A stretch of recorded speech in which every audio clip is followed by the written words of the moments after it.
gonna be alright. Cause me and my clique, we don't give a fuck. Trick Daddy, good job, Big Daddy. Good job. If you know that you can get it, let me know. I'm about to break this thing up. Let's go. If you know that you can get it, let me know. I'm about to break this thing up. If you want some, come get some. Good evening, ladies and gentlemen. Welcome to another episode of FTW Future Focus. Happy Sunday. I am your not-so-humble correspondent, Robert Black, and underneath me is the silent but deadly man from Chicago, Illinois, and he has about as much use for women's wrestling as I have for whooping that trick. He is marvelous Marcus Buckley. How you doing, sir? Hi. Good to hear from you. On my immediate side is the master of wine, women, song, and cigars, the president of Motown Wrestling Group, and the guy that I just did our new show with on that particular Facebook page, Smoke and Fire, my pal and friend, Tony Motown Allen. How's it going? Hey, it's almost Christmas time. I'm rocking the Undisputed Era Christmas sweater today because I'm going to shock the system. Sweet. And to my caddy corner on the opposite side, the lady from North Carolina, where the snow is thin and so is the cold temperature. She is the Tigress, Ty Nickerson. How you doing? Tony got his Christmas sweater on. I got my Christmas shirt on. There you what go. Happens under the mistletoe stays under the mistletoe, because y'all some snitches. That's too cute to get on the board. That's right. That's facts. And welcoming us back to our show, the founder of our feast, the president of FTW Network, promoter, former professional wrestler, and a hell of a fighter in the world at large, the Mastermind, Bobby Rogers. How you feeling? How you doing? Welcome back, sir. What's up? I feel a lot better. Thank you, everybody, for your words last week. That was pretty cool. I even got a couple of messages on my thing saying, I hope you feel better. It shocked me because I thought I was hated by everybody. But golly, I got some love last week. So, hey, thank you very much. I appreciate it. It's good to be back. And guys, drop a like, subscribe. As soon as you see this, if you see it on the replay or you're looking at us live, or I don't know, if you just want to shine Tony's bald head, go ahead, like and subscribe. Well, like they say in the arena, you deserve it. True. All righty. Well, starting off with our first order of business here, Penta El Cero Mero is departing AEW, and the question to the panel is, will Penta be coming to WWE? And if he does, what kind of impact is he going to make? And since, Bobby, you have made your triumphant return, why don't you start us off on this subject? Okay. I'm kind of torn on this one. I think he would, but then on the other hand, I think he wouldn't. I think he would just to stick it in Tony Khan's face and then show how he's supposed to be used and how he's supposed to be treated. But on the other hand, I just don't think that he thinks he will be treated well in WWE. There's a thing that I have a problem with right now with WWE. I'm always clowning on AEW. And I don't clown on just clowns. I mean, genuine concerns because I would like to see AEW progress. But we have a thing right now to where WWE does not know how to showcase their lightweights. I honestly, and this is my thing, the panel will probably think I'm stupid like they usually do, but I honestly and wholeheartedly think that WWE should open up a cruiserweight division again. I do. They have a lot of more good people that's in that weight class that can hold their own championship and to be able to be a storyline factor when it comes to WWE. And I don't, unfortunately, it just sucks because just like with AEW, I don't see certain talent getting over because of certain weight friendships and stuff. WWE, I see the same thing because just solely because of their size. And I think they should make up for it and get that cruiserweight division going. And I think if they did that, I could see him doing well. If they didn't, I just don't have any confidence. It sucks. All right. Motown, what do you think? It all depends on how they use them. In my opinion, the WWE sometimes drop the ball on how they handle talent, but I really don't think they're doing a great. My opinion, they need to use him as a heel. They need to use him like he was using Lucha Underground because I think WWE is too babyface heavy right now. You got too many baby faces. You got too many heels like Roman Reigns who are really baby faces, but they're not heels. If they use Penta the right way, bring him in as Pentagon Dark, like he was in Lucha, just have him doing heel shit. Like I might even have him like fucking attack Io Sky, have them two get into it because them two was part of a match at Lucha Underground back in the day though, and we know that woman. Oh, I remember that match when Io was part of the Black Lotus tribe. Exactly. Kairi Sane and I think it was Asuka. Asuka was in it too. Yes. Yeah. But have him come in doing heel shit, breaking fucking arms, talking shit. Well, see, I never saw Lucha Underground, so I wasn't aware that Damage Control or the Kabuki Warriors were a thing before WWE. I'm surprised at that. They were there with Angela Fong was the leader. Angela Fong was the leader of the Black Lotus tribe. But yeah, Penta broke her arm, so she brought all these bitches to get his ass. It was like one episode. It was a fucking gauntlet match. He had to run a female gauntlet. No hose barred. Somebody did you call her Angela Thong? Fong, Fong. Oh, sorry. But I'm sure she got a nice thong now. It's nice to know that somebody ran a train on Penta. And thank you for joining us on FTW Future Focus. Robert strikes first blood today. It's going to be a wild one. Oh my God. You know, it's going to be a crazy day when Rob gets one before me. Well, who knows? But I know what, Rob. Asuka, Io Sky, Kairi Sane, they could run a train on Tony Motown Allen all night, every night. I put it on them three bitches like dice. And thank you for joining us on FTW Future Focus. Not to be outdone, Motown's on the board. I had to get on the board. Okay. So about three of them, the way you talking. Oh, good Lord. I think they said that afterwards. Thank you for joining us on FTW. That's three. Oh, Marcus, save us.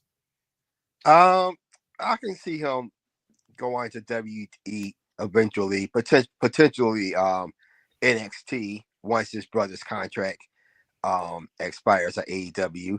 But here's the thing, though. In terms of if he'll make it from Vince to Hunter, in a lot of aspects, it's just the same shit, different day. Okay, he doesn't speak English, and he's in a mask. Okay, and we know other than Rey Mysterio, nobody in a mask is getting over in WWE. We know it. They will. This is a creative company. They'll never, ever, ever let him do the shit he did with in WWE. It's a PTA, so we know that's never, ever going to happen. So hell no, he will not get over at all if he goes there. He may not even make it to the main roster. I can see NXT at best. I think it's glory days to beat NXT. This is fantasy for me though, because like you say, he needs a mouthpiece. Vampiro. Well, that's interesting. Can I ask a question? Yeah. Can I ask a question? Though? Let me ask you guys a question, honestly. Mhm. They're coming up with all these titles now, like they doing, which I think the women did deserve the secondary title. Okay, Yeah. Mhm. I mean, no bullshit. But I truly, deep in my heart, miss the cruiserweight division. I think the cruiserweight division was something special that should not be ignored. If, and I'm going to say if, because I don't think Triple H thinks this way in the cruiserweight division. I don't think he does. It sucks because he got a creative mind. I just wish he would open it up a little bit more. If they open that cruiserweight division, do you think that Pentagon will go farther than what he would as it is now? It depends on how they use the division though, because you're right. You got high hopes on them launching a cruiserweight division and being successful. I just remember 205 Live. Yeah, exactly. And 205 sucked though. right. Exactly. So I don't have high hopes. Okay. But who was running it though?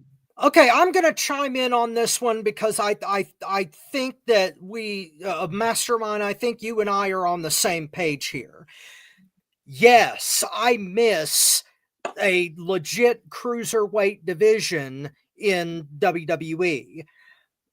Right now, the closest thing we've got to that is NXT. NXT is the damn cruiserweight division. That's why the cruiserweight title had its last stand in NXT before they defunct it. And now we got this speed title that we never see.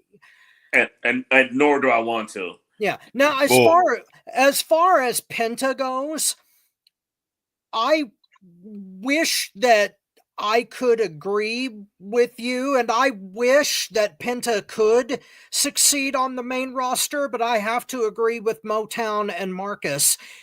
The best place for Penta is NXT. He would rock there. And I think the reason is because as much as Triple H won't give the Cruisers a chance, Shawn Michaels does. And I think that, and this is a spoiler for later on, but I won't get into too many details right now, but I think based on what I just saw a little while ago, that Shawn fucking Michaels should be the head of creative for WWE. Based on what I just saw, I think that Shawn should have Triple H's job, and that Triple H should be on TKO's board. If that's the way that Shawn tells storylines, then Michaels should be in that spot and running the whole damn company. That's just me. Ty, what do you think of all this? I'm going to have to agree with Marcus, Robert, and Tony. The only place Penta El Romero is better off is in NXT. Have him improve a little bit before they work him up to the main roster. He needs and like y'all said, he needs a mouthpiece. He does. If he does make it to the main roster, have him in that dark heel persona like he was in Lucha Underground and Pentagon Dark.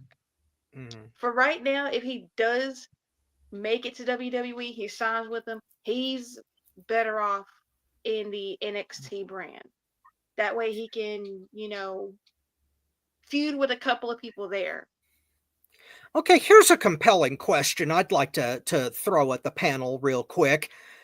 Is it possible that you could be a more effective heel in WWE right now because you don't do promos?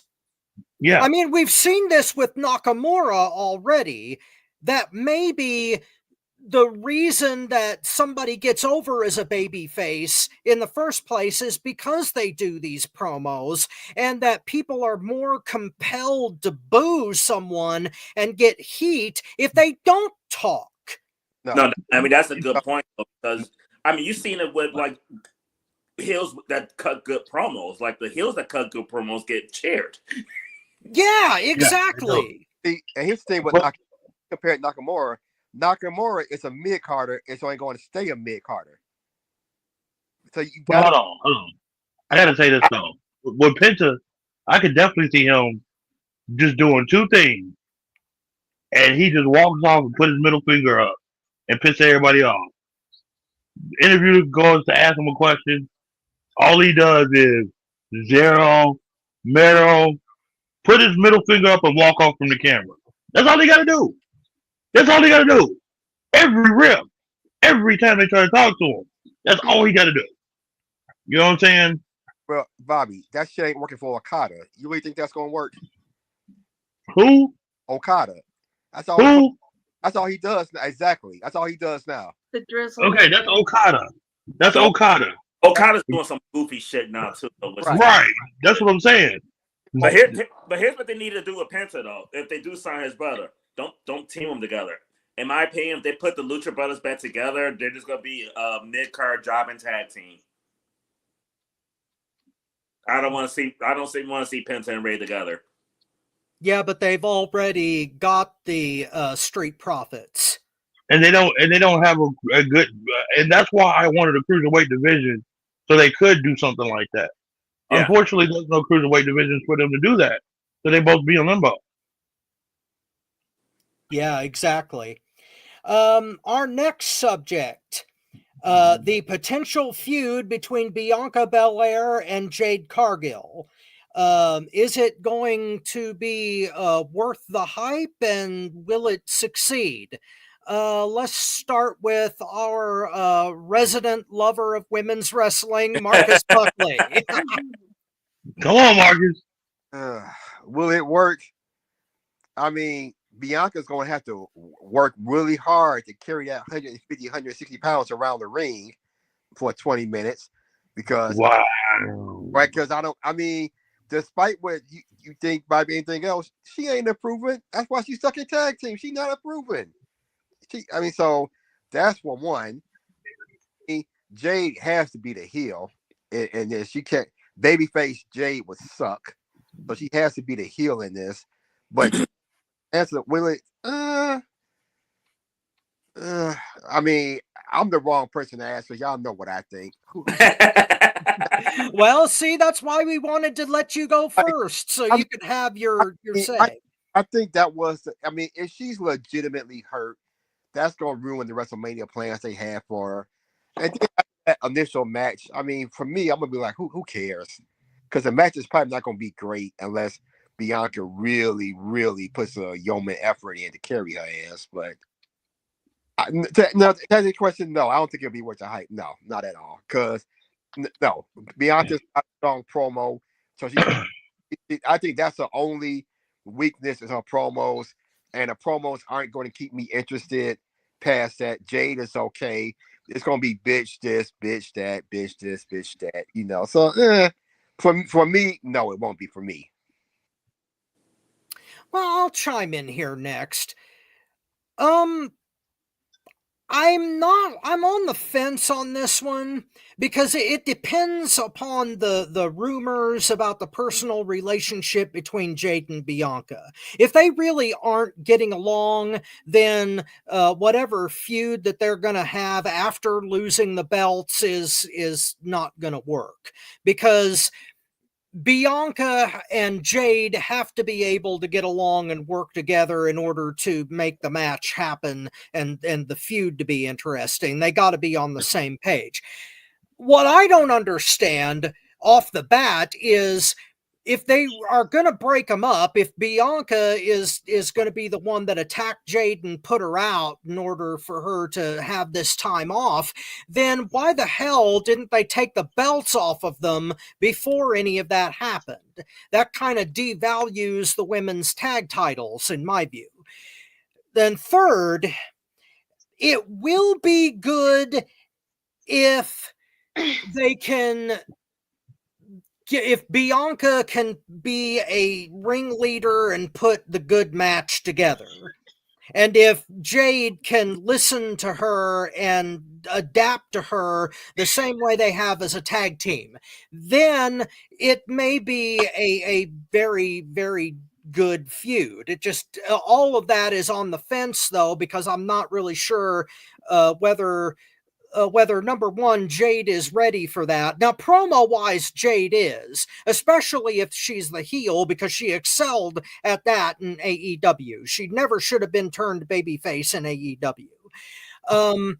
But Or yeah, but if they do make Jade the face because of the backstage attack and whatever, then if Bianca can put the program together and get along with Jade at the same time, it might be worth it. So I'm kind of two minds on this one. Ty, what do you think about it? Okay. If Bianca and Jade start feuding, how that feud will start at the beginning is, what if Bianca is revealed to be the one that attacked Jade? Mm-hmm. That would mean Jade would end up being the face and Bianca would be the heel. But I'd rather see, I'd rather see Jade turn on Bianca and Bianca be the face. But like I said, if they want Bianca and Jade to feud, they have to do it the right way. It has to lead up to a slow build, because if you rush them into a feud, then it's not going to work right. Mm. They have to go at it. They have to go at it in a slow build. That's like trying to make soup or a stew, and you don't let it slow simmer. That's how this feud needs to be. It needs to work its way up to a slow simmer, and Okay. then let it progress. Yeah, especially if Jade is legit injured. I'm not even sure about that. I don't. She might be legit injured, or it might be something else regarding backstage politics. I could be wrong. Yeah, because I But really have no idea why Jade is out right now. She may be healing from something. I'm not really sure about that. Maybe somebody in the comments or somewhere else knows about that, but I'm not sure. yeah. Motown. first of all, I don't like the whole idea of Bianca attacking her. So what you're trying to get me to believe is the fact that like Bianca had time to attack Jade Cargill in the backstage, get herself together, go out, wrestle half the match before anybody realized this bitch was attacked. So, and I got a feeling that's the direction they're going to go, and I think this is just going to suck and it's going to insult our intelligence. I think they've gone the wrong way with Jade. Jade is not great in the ring, but she's better than they showcasing her, in my opinion. So I don't like how they're using Jade. She should have been on the heel from day one. If you're going to do like a whole attack angle to start this feud, it should have been the other way around. It should have been Jade attacking Bianca, putting Bianca out for a little while, and then book Jade like she was booking AEW. Don't put her in here against all these women that she got to like hold her on against. Fucking squash matches is what we need out of Jade Cargill. Put her in there against these bitches where she's go out there, do her shit for like 30, 40 seconds, squash them, and show how dominant she is. Build her up as a dominant heel that talks fucking shit. That Jade Cargill versus Bianca, I want that feud. It's just this potential babyface Jade Cargill feud, the way they're booking her. It's just weird. It's just weird to me that if Jade is going to be out that long, that they're either going to have to give her a new championship partner and put the belt on somebody else outright, or they're going to have to forfeit the belts, and it just devalues a title that's already in jeopardy of being devalued. I mean, they can easily just make Naomi her new tag team champ. Yeah, Bobby, what do you think? Okay. In my twisted little world, I see where the story's going. Mark my words. We're going to get the best of both worlds here. We're not going to have a totally babyface Jade Cargill. We're not going to have a totally heel Jade Cargill. She's going to be running in the middle right now. This is the problem. And this is. What was that movie?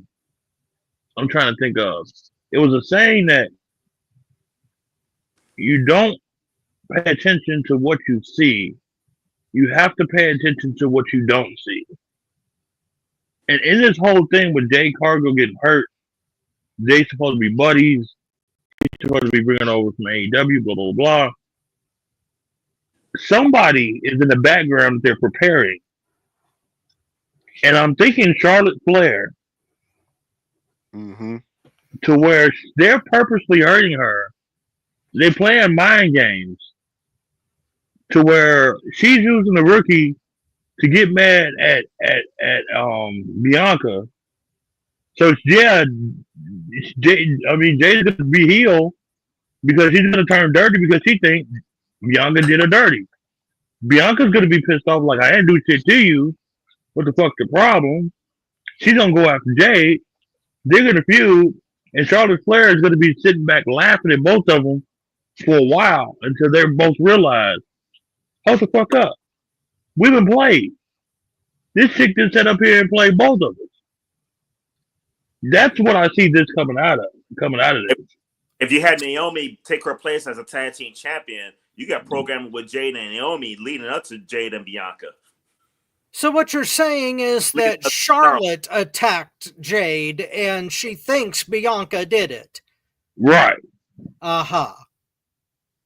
So I'm looking at it as that or B, speaking of Naomi, which would be interesting, if Naomi is going to turn heel and is going to blind side, Naomi is the one that set up there and switched it. So she could be a tag team partner with her friend. So you got two possible storylines there. Both of them have the same effect to where Jade is getting tricked into being a heel instead of doing it on her own. And that's the main concept here. I think the actual match itself, I'm praying to God it's going to be good, but I think it's going to be okay. Jade forgets her spots. That's her biggest thing. She forgets her spots. If she can overcome that and learn from Bianca, because that's why she's with Bianca, is how to improvise when she does miss her spots and to come back to that original thing that they were going to do, I think Jade is going to be fine. If she hasn't learned that trick to go ahead and improvise and come back to that spot, it's going to be a long night. Well, Bobby, like I have said in the past, if you were booking this, I would have total confidence in it. But since WWE Creative is booking it, not so much. You have logic, they don't. Rob, listen to what I'm saying. It's the only path that they can go to right now. It's the only path. One of them two is going to switch and be the one that's tricking Jade. They can't go anyplace else. They're stuck. If they do something else, it's going to be the dumbest thing on earth. And yeah, WWE has been guilty of doing the dumbest things on earth. So, you know. Yeah, and I've got an Otis pantsless ad to prove it. So, no. What in the Vince McDiddy was that shit? Oh, well, anyway. You know, on that note, I'm about to open up a little something. It's okay, Bobby. That was a whole thing last week, and I went off on a rant about that. But I agree that it's the only logical direction that they could go with that feud. And if they did go that way, it would be totally right and justified, and I think it would be just fine. but you know how I feel about WWE creative. I have zero confidence in them. In you, yes. In them, no. Okay. Speaking of no confidence, our next order of business has to do with Ryan Nemeth and his comments on AEW and CM Punk. And Bobby, I think that you put this on the agenda. So if you want to Yep. start us off here and explain what's going on, then please do. And the comment. Now, this is the thing. I don't know if he's related to Nick Nemeth or not. All right. Is. Yeah, he is. Mm-hmm. Ooh, that answers a lot of stuff. Ryan Nemeth is Nick Nemeth's brother. He was Yeah. in AEW. Well, that answers a lot of stuff then of why Nick didn't go to AEW. That answers the question. Okay. The brother was discussing issues to when he was there of how not only is he being put to do certain things by the Young Bucks and their family and their ilk when he was with AEW, but also how CM Punk reacted to him when he was just doing what he was told. There was a campaign for this Nick Nemeth to literally go off a promo. Sound familiar, don't it? They were going to set them up to go against each other, and he was supposed to go off a promo to clown on CM Punk. There was other instances. There were things done in the back to where he was supposed to clown on CM Punk, and CM Punk put him in his place because you're a mid Carter. I'm not a mid Carter. You don't do that. The comments was that he felt CM Punk was a little abusive, but he also didn't appreciate him being put in that position by the Young Bucks and Tony Khan and them, and Tony Khan not doing nothing about it. My thing is, with this element going on, and I've spoken about this. I've spoken about it when this stuff was happening. I was saying they were sending people off. They were doing stuff that was not right. Tony has yelled all day long. Mr. Khan is not a boss. Mr. Khan is not this. Mr. Khan is not that. And Tony's right. Tony's 100% right. But in this situation, with this going on, do you guys think that he has a legitimate case against both entities, and he might be able to go ahead and even win a suit against both of these parties at the same time? Marcus, go first. Well, I didn't know a lot about this situation. I mean, you just now describing it. It's the first time I've heard it in detail, but I'm not sure. So if CM Punk was reacting to Nick Nemeth talking shit to him, I mean, I don't blame him. I mean, first of all, I didn't even realize that Nick Nemeth was ever even in AEW. I don't even remember that. And I think I've seen just about every episode of AEW. No, not Nick, his brother. Oh, that's what I mean, his brother. Yeah. Right. I don't even remember him being there, to be honest with you. And if I'm the biggest star in the company, you know, I'm definitely not letting somebody like that talk shit to me. Absolutely not. So I don't know. And even if the Young Bucks put him up to that, you're responsible for your own actions. Yes. And so how you gonna?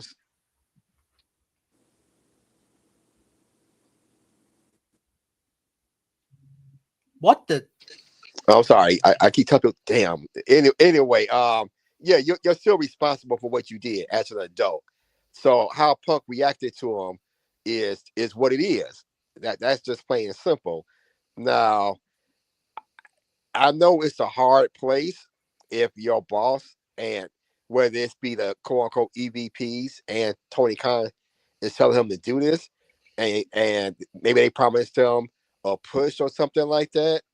It's what I'm assuming to happen, but nonetheless, again, you're responsible for what you did, and if you want to go after, the Young Bucks, well, you know what? Unless you get some video or some receipts, good luck trying to prove that shit because they gonna deny they saying it. So I think he ought to just tuck his tail, go away, and let that be it. All right, I'd like to piggyback off of this. I knew you would. Okay, you may be surprised by my answer here. There is no doubt that the Jacksons in particular create a toxic backstage environment in AEW, and it bleeds over into everybody that they talk to, affect, and try to get to do things. Yep, they're bitches. Yes, they're stone cold, stupid ass bitches are Nick and Matt Jackson. I have never disagreed with that. The Bucks are tools, just morons. I will not dispute that.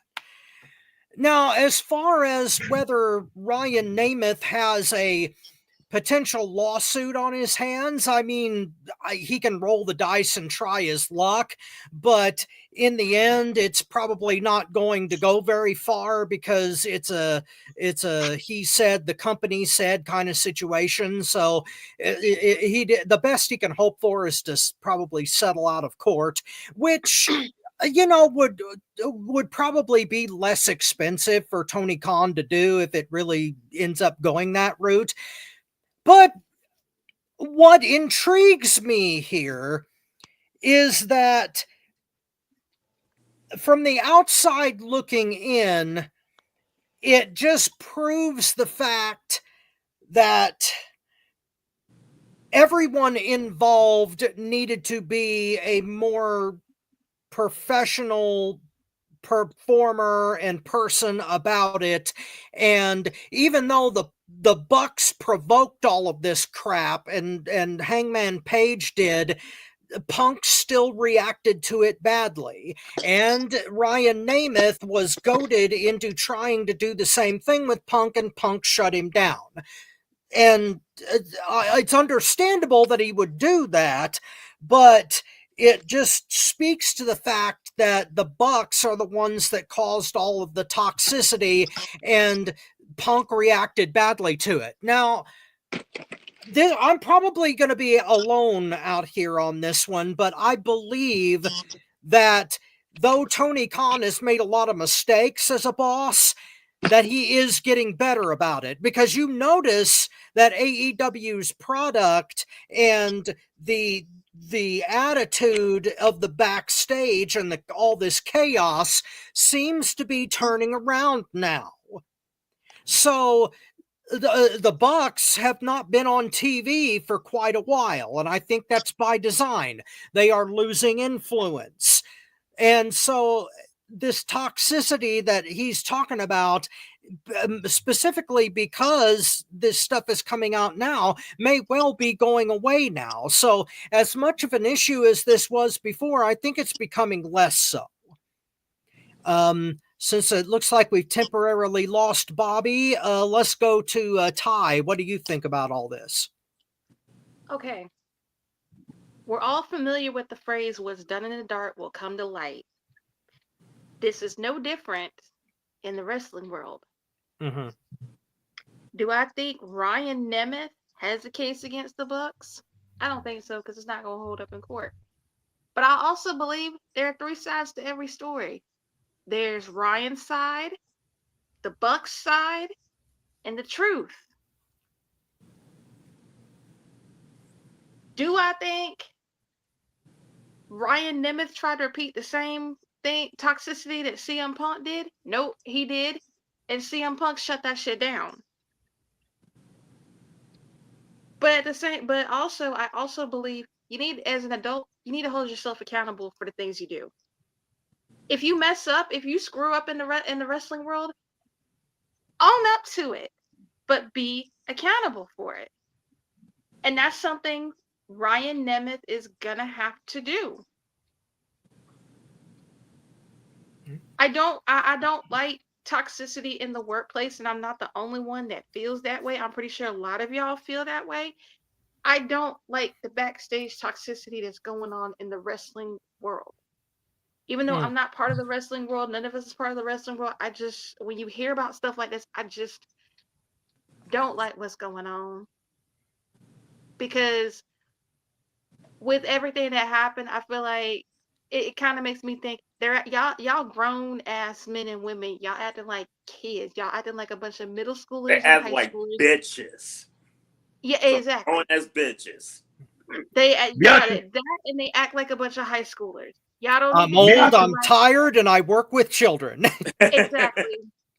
Y'all don't need to be like, they don't need to be acting like that. Y'all are grown, they're grown ass adults. If you, like I said, if you know you're causing toxicity, just admit to it. But in the future, do better. Just do better. We're almost in 2020. We're almost into 2020. Almost going into 2025. I don't want to hear about this toxicity bullshit going on in the wrestling world. I don't want to hear about it. Motown? I'm in the same spot that I was at for the last 3 years. This is all on Tony Khan. This is all on Tony Khan. And I get the Young Bucks and they're rolling this. The reason I say it's still on Tony Khan, I mean, yes, Rob, you're right. Like, they're not on TV as much. They're not around as much. Hopefully they don't have as much control. But Jesus Christ, Tony Khan's the only one that put up with the Young Bucks bullshit in the wrestling industry. And I'm not just comparing it to like WWE standards. I don't think they get away with the shit in TNA. I don't think they get away with the shit back in the day with Ring of Honor. And the reason I don't think they would have got away with the shit back in the day in Ring of Honor is because they wasn't doing this shit back in the day in Ring of Honor. They had Jim Cornette back in the old days with Ring of Honor. Are you kidding? exactly. Are you And kidding? when they was in Ring of Honor, they were fine. They were fine back then. The problem was Tony Khan. Now, as far as like this lawsuit, Ryan Nemeth, good luck.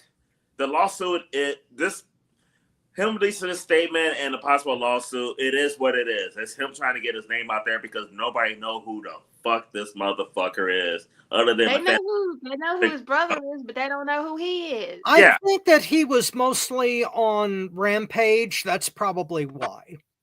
So if he's mostly he was on Rampage, it goes back to most of the nobody time, knows who the fuck he is because nobody saw him. Yeah. When they was- had AEW Dark, sorry, I don't mean to interrupt. No, that's when they fine. had No. AEW Dark and AEW what's the other show? What, the I YouTube can't think show? of the other show, but Elevation. He was yeah. mostly on those shows. Oh, okay. I had never seen any of those shows. Yeah. Well, I think that, well, see, that's something else that's improving. I think that once AEW gets on Max, that Rampage is going to go. I think Rampage is like the weakest of the three. The Rampage definitely needs to go. I mean, hopefully, good things. I mean, I really don't wish bad things on AEW. I do. Tony Khan's a problem. Tony Khan is the problem. Tony Khan's a problem with handling shit like this because shit like this gets handled differently when you have people that understand the business better, in my opinion. Well, like I said, I think it's improving, starting with the Bucks not being on TV. I mean, like you said, yeah, you could be right on that, and I hope that is a step in the right direction. I mean, I criticize Punk a lot for his reaction, and I still think that he shouldn't react the way he did, though. But also, in the interview when CM Punk talked about it, one thing he mentioned before his reaction, not talking about All Out with the Young Bucks, but definitely in Wembley with Jungle Bitch Whack Perry. Before Punk attacked Perry, he asked Tony Khan to handle it as a boss, and Tony Khan didn't. This goes back to Tony Khan. You got to be a fucking boss. And you know what else you got to do, Tony Khan? Give up the fucking book. Look, yes, I have been on the same page with that for years. They need a booker. One thing I will agree with you on, Rob, they're doing a lot better trying to tell stories and everything. They're putting the effort in on that. I just don't think that they're doing the right way, and it's because of Tony Khan. They need to put somebody else in charge of that. I like that the rest of they're going, but Tony Khan can't get them there. He needs to have a wrestling mind in his shoes to do that shit. Just be the boss. Let somebody else handle the creative. Let somebody else handle the fucking storylines and book it. Like, step away from the shit. That's fair enough. That's fair enough. Bobby, do you have anything to close us out with here, or did we cover it all? I got a little bit. Okay. All right. I agree with everything for the most part what everybody said. This is a problem that I have with some of it though. And Rob, you've seen some of it. But me sitting in the locker room, I've seen a lot of it. Mm-hmm. There are certain, and I said this before, and Tony thought I was crazy, but it's the truth. There are certain nuances, certain things you do where you're behind that curtain to take care of things that happen, especially when people try to take advantage of you, than what you would think would happen in the regular corporate world. All right. I have a problem with this because in my job, I'm going to go the wrestling route instead of doing it the corporate way. Yeah. And I see why people would think differently because most of us are in that corporate world. Most of us see how that works. I've always said from the get-go, CM Punk handled this right. I've said from the get-go, he was on it because I know the nuances. I knew CM Punk had so much respect for the business that he didn't even have to tell me that he went to Tony Khan and said, handle this or I handle it.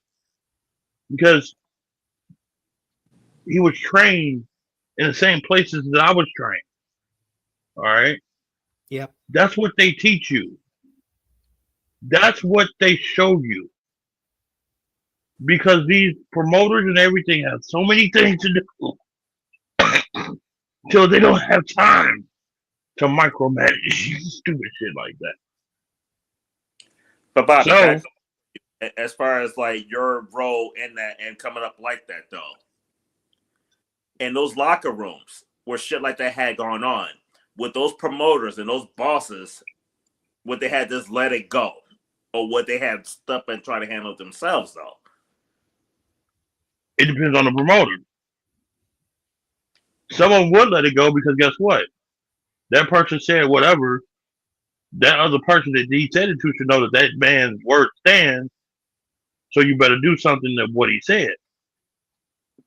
Other ones would have stepped in themselves, like myself. I have no problem with stepping in and put a foot in somebody's ass myself. Yeah, I've seen it happen. Yeah. I will put my whole size 18 ankle deep in somebody's ass. I have no problem with that. Mm-hmm. I'm like Mike Ditka when it comes to wrestling. All right? I don't have a problem with it, but some people have a different approach. I blame Tony Khan because even if you have that light approach, there comes to a time to where you grab your fucking nutsack, Yes. you pull that fucker down, and you say enough is enough. And you say, look, you son of a bitch, you need to stop this dumb shit. You need to stop sitting up here trying to start all this fucking drama because you don't like him because he don't like your friend. You need to go about business. This is what we're going to do. This is how we're going to do it. And you're going to like it with a smile on your face, like they made a horror movie called Smile 3. If you don't, I will take every dollar that I have given you. I will take every dollar that you will make for the next 3 years, and you will be broke in Reseda, living on a beach in a van down by the river. I have no problem with telling a motherfucker that. The problem with Tony Khan is he got too buddy with these motherfuckers. Yes. He got too buddy with this group. And he did not realize that they were basically laughing at him behind his fucking back, thinking they can do what the fuck ever they wanted to. No, they beyond that. These motherfuckers are shitting on his head like Vince McDaddy was shitting on that bitch's head. That's what they doing to Tony Khan. They shitting on him. Thank you for joining us on FTW. And you know what? Normally I would take that as a joke, but to tell you the truth, Tony's right. Tony is 100% right. A joke. That's not a joke. They are. Yeah. Because and Sam Knight, there's a guy out there named Sam Knight. Yes. I love that dude to death. Sam, if you're watching, what's up, bro? Right hand of God, keep smacking him down. When I very first started doing shows, he woke me up to it. He told me about it. And you know what? He was right. You got to. And Sam would test me out, and I'd get his ass. He laughed, you know. But the thing is, everybody try to clown on Punk. And everybody on this tribalism stuff because they love AEW or WWE. So they're going to go with either way. The way I look at it is, that man brought you your first $1 million house. That man could have continued bringing AEW your $1 million house. For a couple of years, I mean, the Young Bucks bringing food stamps, maybe an EBT card, a couple of coupons. No, for what they getting away with, you know what they bringing to the table is a lot of lip service to Tony Khan's fucking cock. That's true. Oh, thank you for joining us on FTW Future. Wow. Yeah, it's coming around the mountain when he comes. But anyway. Thank you for joining us on FTW. Wow. But my thing is, in this wrestling business, there are certain things you do and certain things you don't. This right here proves everything. This is why I have a problem with supporting AEW. This is how I have a problem because I don't want my money going to a place to where some Cucamonga, California kids can sit up here and jack the fuck off my money and treat quality wrestlers like shit when they can come in there and make a fucking difference. I'm sorry. That's why I have a problem. Sorry I went long, but no, those are perfectly legitimate points. And as an advocate for AEW on this program, every criticism of AEW on this show has been 100% legitimate. And if Tony Khan or somebody in AEW is listening to this show, please implement the changes that are needed because we need AEW. God damn it! Can I say something real quick? Sure. Please bear with me, guys. I'm sorry because this is something that's really near and dear to my heart. And if somebody's out there that is watching from AEW, I mean, I hope you take this to the heart and don't think I'm trying to be an ass. But I hope fans and everything take heart to what I'm saying right now. A few years ago, there was a time when myself, Rob, Tony went up to, what was that, the Sears Center. All Out. And we saw All Out. And that touched me. That really got to me. That was a feeling and an emotion that went through that stadium, that crowd, all those fans. Oh, Sister Me Daddy. Yeah. We were there for the birth of that. Yeah. Yes. Wait. But that atmosphere. I was next to Mastermind singing Judas. Yeah, I know. I almost puked. But anyway. That emotion that went through that crowd, that feeling, that camaraderie, is something that's second to none. All right. Listen, and I'm saying this to everyone, fans, workers of AEW, Tony Khan, even your damn lawyer, whatever your sister's name is. Okay. I'm not trying to disrespect, I just don't know her name. You can get that feeling back. I got diagnosed with something this past week.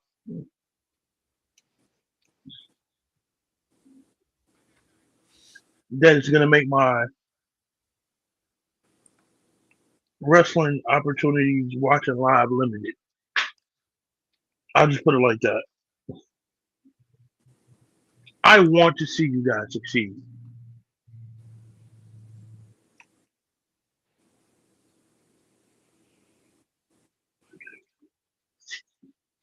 I want to see the guys that I know that's down here in the independents have an opportunity to come up and to showcase their skills, to show what it's about. Unfortunately, you got people around you, Tony, that ain't good. You got people around you that is ruining something that could be a historical moment that can etch your name forever in history. I ask all of you guys, and Young Bucks, you can try to clown or whatever and talk trash or whatever. Make a video on BTE making fun of me crying or whatever.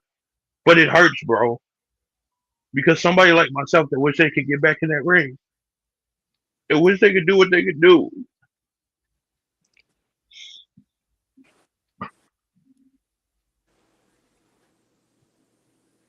I see opportunities for others being stifled because of your greed, because of your nonsense. You guys shouldn't even have a job right now. Tony, Mr. Khan, whatever you want to be called, Big T, I don't know. Listen. No, he ain't Big T. Oh, okay, whatever. Surround yourself with some better people. You got time to turn this around. No, but you got time to turn this around, guys. Yeah. You got time to turn this around and make this better. Because we do need competition, but we don't need bad competition. We need good competition to make this wrestling world right now. As much as you love pro wrestling as you say you do, I hope you take the words from somebody that's been in that ring, somebody that's ran shows, somebody that's tried to make a difference. I beg you, Tony. And if you want to reach out, whatever, please do so. You think I'm stupid? Hey, holler at me, say I'm stupid. If you think I'm right, let's talk. Let's do something. But I'm just saying, man, I ain't begging for a job. I just love pro wrestling. Just like everybody on this panel does. Yeah. And I really think you need to surround yourself with better people. Because you're ruining a historic moment right now. Well, Bobby, to make you, I hope this will make you feel better, but I think that it's finally sinking in, and that things are going to turn around. And and if it isn't yet, then like Ty said, do better. And I'm being the optimist here for once. I'm not being Mr. No Fun, but I think 2025 is going to turn things around for AEW. Here's the thing with AEW before we move on. And I'll say this, I mean, in all honesty, it's not even a slam on CM Punk. I think it was bad timing, though. But prior to Punk, AEW was on fire. They were on fire. But one thing when they were on fire that we a lot of us complain about, and when I say a lot of us, me and Marcus, because Bobby was still on Tony Khan's side at that time. Booking was bad. Booking, he's overcome a lot of bad booking. When on his best day, his booking was bad. And I think losing Cody Rhodes, I think, hurt them, because when Cody was there, it was a lot better. I think Cody had a handle on that. Tony Khan's got to give it up to somebody. And it's not, the product itself is not going to improve until he does. He might be able to get the Young Bucks under control, possibly. I'm not 1,000% confident on that. He's got to give up the book. There are good options for bookers that are in the company already that he needs to take advantage of. He's got guys like Jake Roberts. He's got guys like Jerry Lynn. Brian Danielson. All of those guys know how to book professional wrestling. And if he uses just one of them or maybe all of them, it would do wonders for, and you can already see some of it. You can already see some of it. Because the way AEW used to be leading up to when we went to All Out, AEW was on fire. It was a good product. It was a product. We were spending WWE money on the inferior product because it was that damn good back then. They got to get back to that. The in-ring product to me has been great from the get-go. It's just the backstage crap that infected it with toxicity that became the problem. Yeah. But all in all, I have hope here. And I always have. I left my heart in the Pepsi Center at the first All In, and it's never left. Because the first All In, was that the one that was on pay-per-view or no?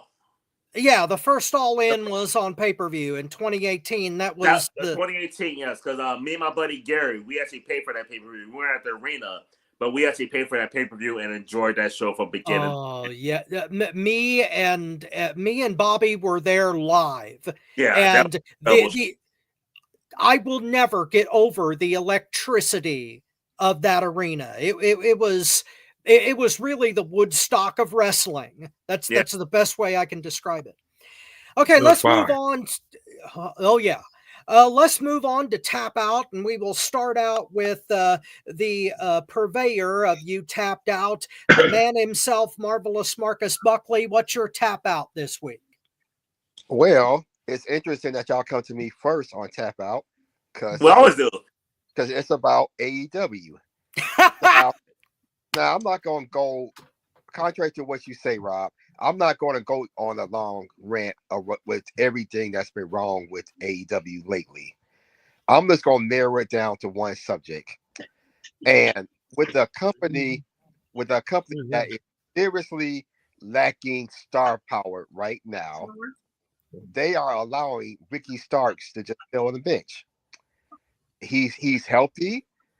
Okay, his contract doesn't expire till mid 2025, from what I understand. So not only do they not use him, but they allow him to go do an independent show at GCW, and he dogs them. Then not only do they allow that, they allow him to do an interview with Chris Van Vliet where he dogs him again. Tony Khan, what the fuck are you doing? I mean, it's bad enough you Kenny Omega, another star, to debut in New Japan. Now you're allowing both guys who would be way better in this angle than against Moxley's crew, other than Orange Cassidy and fucking Darby Allin, and you got them two guys elsewhere. I mean, this is just. I can't even. I'm getting close to being tapped out on AEW. Period. It's just almost to the point where I'm throwing my hands up. I'm like you guys. I want to see it succeed, but just stupid shit like that. Why are you letting Ricky Starks just sit there and do nothing? The guy has everything you need to be a big star.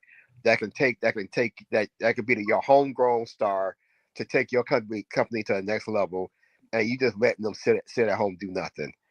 Unfucking real. That's my tap out. Ty, what do you got?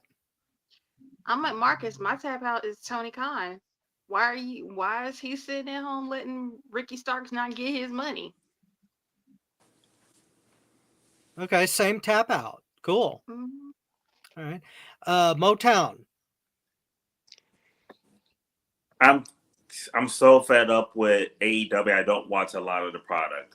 The last thing I saw for AEW was the pay-per-view. I didn't watch Dynamite this week. I didn't have a desire to, even with my boy Adam Cole, baby. So my tap out's in WWE. We're gonna be discussing this event a little bit later in this show, and I'm about to put a Rob hat on. I'm gonna channel my inner Rob. But for a different reason. Saturday night's main event is this Saturday. And these motherfuckers got the audacity to bring back Hulk Hogan for this motherfucker. Before y'all jump on me over my tap out, I get the bringing back Hawk. I get the nostalgia. I get his importance. I get all that. But why is it my tap out? Because I fucking hate him. I don't want to see that racist motherfucker on my TV ever again in life. Of all the goddamn wrestlers that we have lost, why in the blue is a goddamn blue hells do Hulk Hogan still wake up every morning? Thank you for joining us on FTW Future Focus. Holy crap. Ouch. Hulk Hogan, we come for you. Oh my God. Well, you know, if The Undertaker couldn't put him down, who can, you know? Yeah, apparently, yes. Okay, I'm going to do mine next because it's all... my tap out this week has to do with something that I have been talking about for months. And you believe it or not, there are times when I really hate being right. And Netflix has confirmed that once Raw gets on their network, on their live, on their streaming, it's still going to be PG.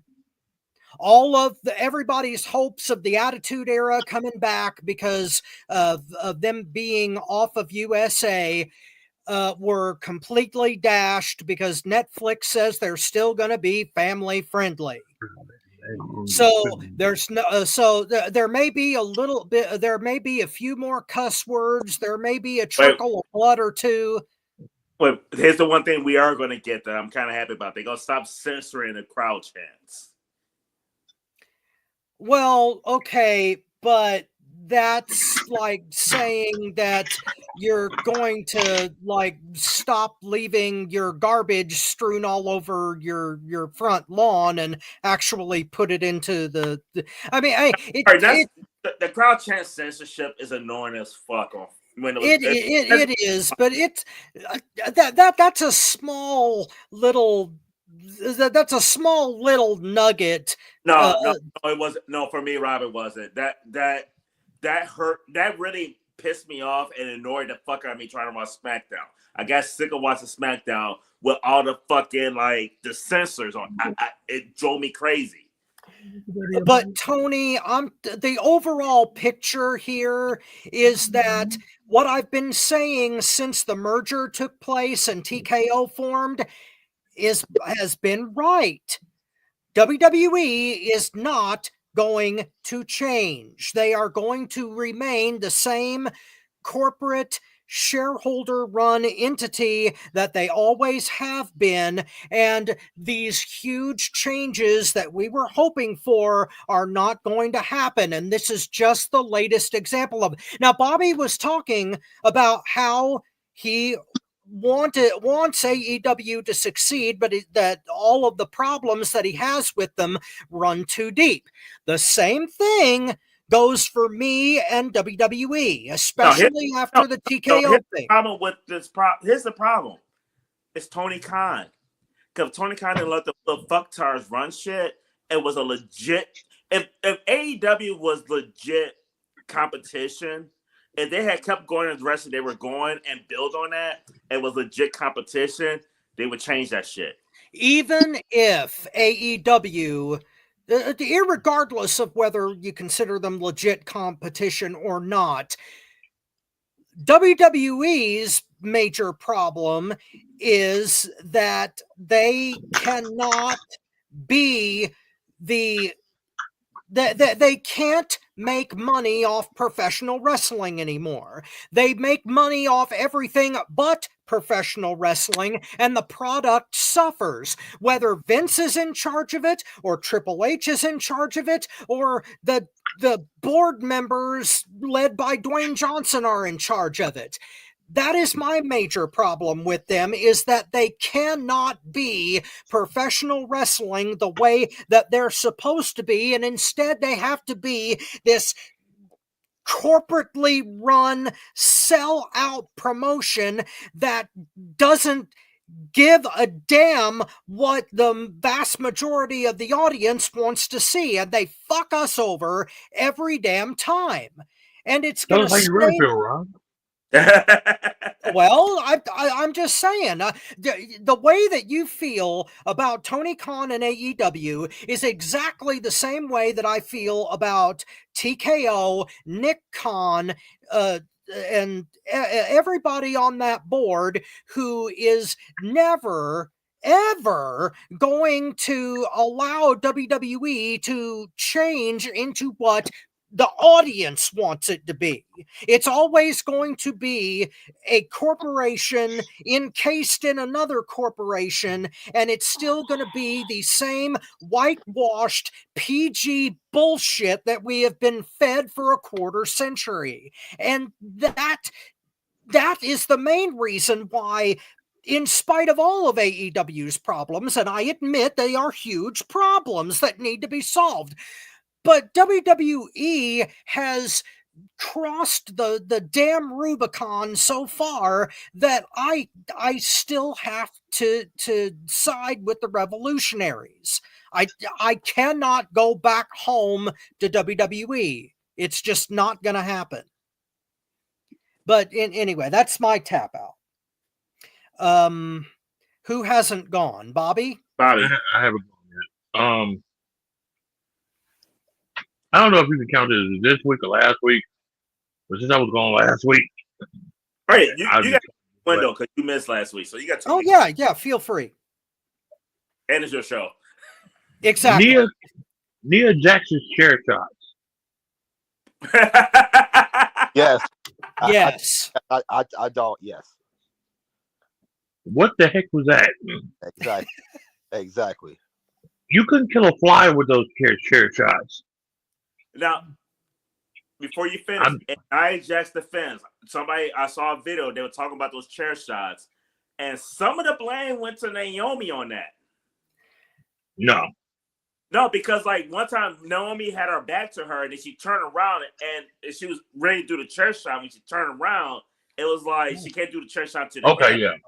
And see, I don't know, Bobby, I don't know if you saw last week's show, but Marcus ran that match through the ringer. Oh, God, he did. Oh, that was classic stuff. I applauded that shit. I will say this. That one spot, yeah. But the rest of them was safe. Nobody talked, and I'm not going to clown on Nia Jax on it. Nobody showed her how to do a chair shot, you can tell. Nobody literally sat down and showed her how to do a chair shot. I'm not putting this on Nia Jax. I'm putting this on the agents and everybody that was there because they should have showed her how to do that. If we're going to have a spot in this match that you're going to do that, let me show you how to do this correctly. You go out to the ring before the show starts and you show. I don't know what the heck that was, but whoever was in creative or administration or agents screwed up on that. Do you also think we're thinking on Nia Jax's part as well, considering she gets so much fucking heat and slack for being reckless? So she had to be careful. I got it. That's why I said it was up to the agents to show her how to do it correctly. Right. Or how about just do the spot period if you don't know what the fuck you doing? There you go. That's why I say she got a little bit of capability in it. In the end, they should have had just a traditional 5-on-5 Survivor Series match for the ladies. It didn't need to be War Games. Yeah, with the amount of answers they had in the men's War Games, they need to do that for them motherfuckers too. Yeah, 10 motherfuckers in that match. They lost 30% of the match. Well, like we said, if you can't do War Games right, then don't do it at all. Exactly. Either go back to traditional Survivor Series matches or rename the pay-per-view War Games. Yeah. Or just leave War Games in NXT where they do it right. Yeah. Speaking of good subjects, let's move on to moment of the week. Bobby, you went last, so let's have you go first for a moment. Oh my goodness. The Jesus. smile that came over my face when I saw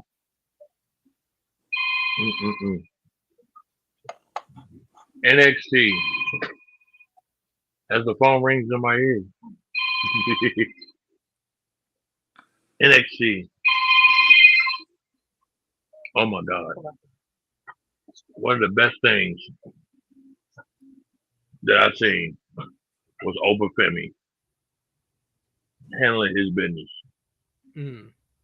That man, if they do right, should be a future world heavyweight champion.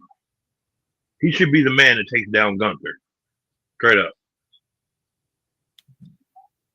That dude is a beast. That dude is off the charts. If you don't know what I'm talking about, I advise each and every one of you to get Peacock for this one darn episode and watch Oba Femi. Oba Femi's performance is my moment of the week. Cool. Ty? My moment of the week has to be from Raw, and that is Kofi Kingston and Xavier Woods turning on Big E. That was nice. Yeah. Now I said either Xavier was going to turn on Kofi or Kofi was going to turn on Xavier, but I did not expect Xavier and Kofi to turn on Big E like that. It was unexpected. Cool. He let Big E deserved that. He let them down. He hasn't been there. Stone Cold came back after a broken freaking neck. That was great. Kurt Angle came back after a broken freaking neck. Why couldn't Big E? I was really hoping this would have set it up. I was really hoping Xavier Woods mentioned how Paige came back after a broken neck, but he didn't go there. Thank you for joining us on FTW Future Focus. And she used her neck too. Thank you for joining us on FTW Future Focus, God. the Unwanted Images edition. Holy crap. Can I ask a question? Sure. Was I the only one on Earth that did not like this? The turn on Big E? No, you are the only one. Yeah, I think so. I guess so. I mean, here's why I like it. They needed this, and I'm hoping. And me personally, I don't know if Big E's gonna wrestle again, but I'm really hoping it's gonna lead to him coming back to the ring to get his revenge. But I think they needed this, and I'm happy that Kofi and Xavier didn't split up. So are you saying that that's your moment as well, Motown? Oh, hell no. Oh, okay. Well, what was yours? My moment was way, by far, bigger than that moment. And you know what my moment of the week is? Yesterday at 1 p.m. Eastern, 12 p.m. Central Time was a debut of Smoke and Fire. That's my moment of the week. Well, self-promotion. Right? Well, you know, I put my DX hat on this one. That's why I got the green on. It's Undisputed Era, but I got my DX green right now. Okay.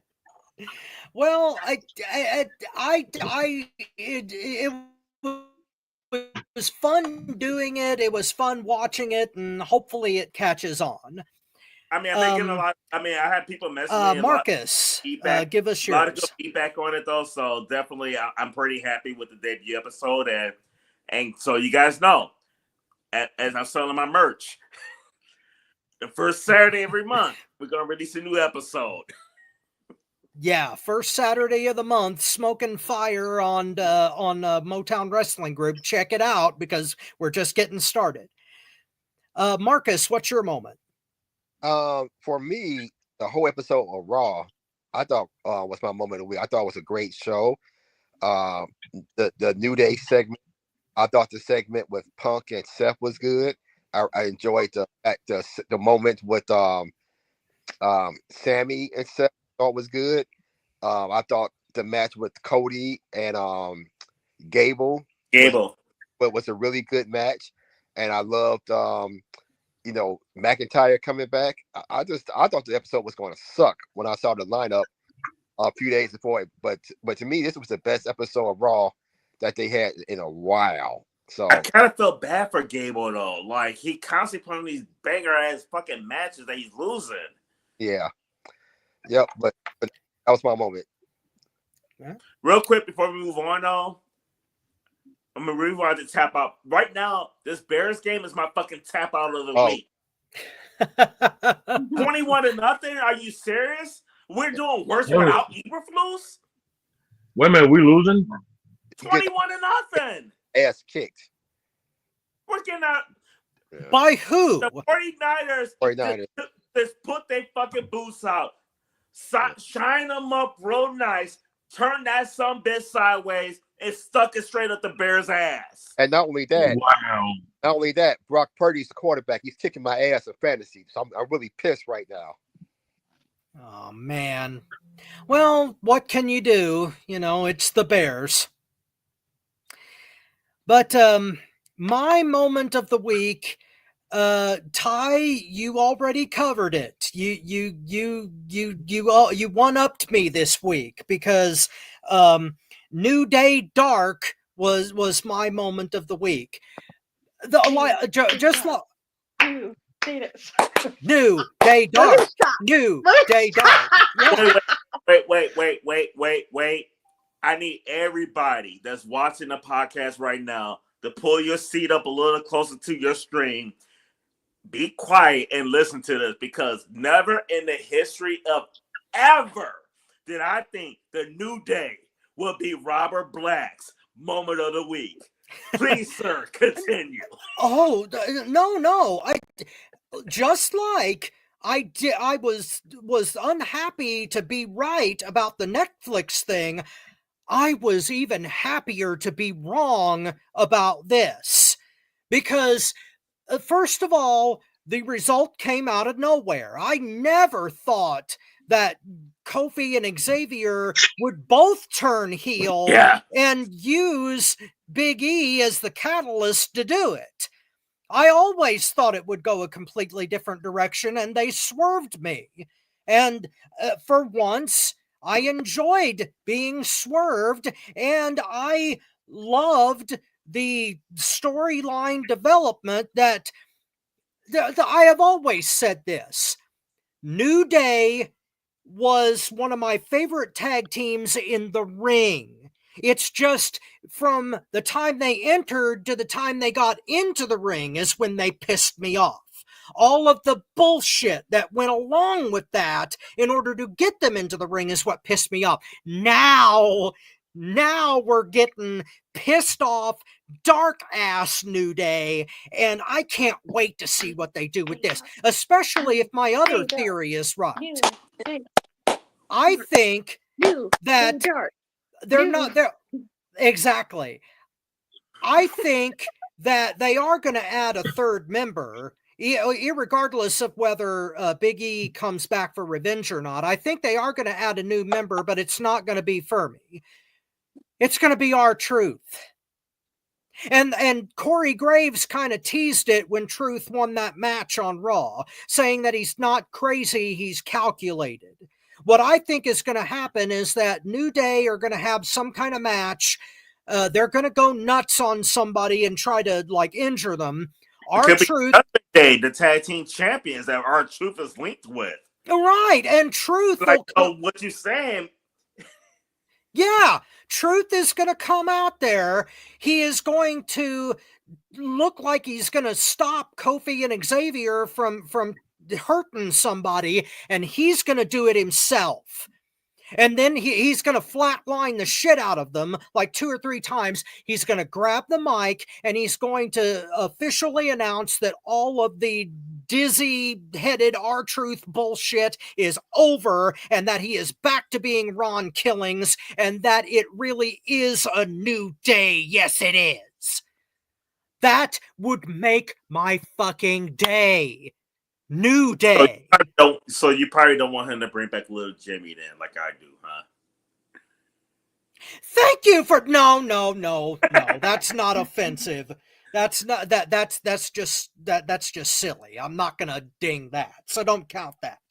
But no, I legitimately, that was my moment of the week. I was happy to be wrong about that. So yeah, New Day Dark was my moment. No, that was a good moment though, because it was just like, I thought the swerve would have been Kofi turning, not Xavier, but Xavier was the obvious. So the way they did it was fucking perfect. Brilliant. And they were on point. Everything they said was absolutely true. They didn't turn on Big E. Big E turned on them. He abandoned them. Broken neck my ass. Well, they said, Edge is at AEW, but they mentioned Edge came back. Oh God, they did mention it, but as much shit as I give WWE creative, whoever made that decision is on the right track. I don't know who it was. Maybe it was Shawn Michaels or suggested by him, but whoever made that decision, I applaud. Honestly, the way the New Day is, because they've been trying to split New Day up for like at least this is a 10-year anniversary. They've been trying to split them up for like 9. They've been trying to bury them for 10 years. They've been trying to bury them for 10, and then when they couldn't bury them, they've been trying to split them up, and they always fight to stay together. My heart of hearts, I think that this was the idea of the New Day. I think the New Day went to creative. I think they went to the higher ups with this idea. I think this idea came from the New Day to keep them two together instead of splitting up the group. And I just think that was them. Either way, it was a damn good move. Because every time they try to split them up, I think this is another time they try to split them up, and I think they pissed the idea, and creative went with it. I don't know for sure. I'm not there, but I'm gonna give Kofi Kingston and Xavier Woods the nod on this, as far as like the creative idea behind it. I just think that that's what they said to keep the group together. Oh yeah! God damn it! Another touchdown? No, they got a flag holding. Okay. Thank you, Marcus. Yeah, don't give up hope. It's not a route yet. Just almost. Just little. I would have made it one, Rob.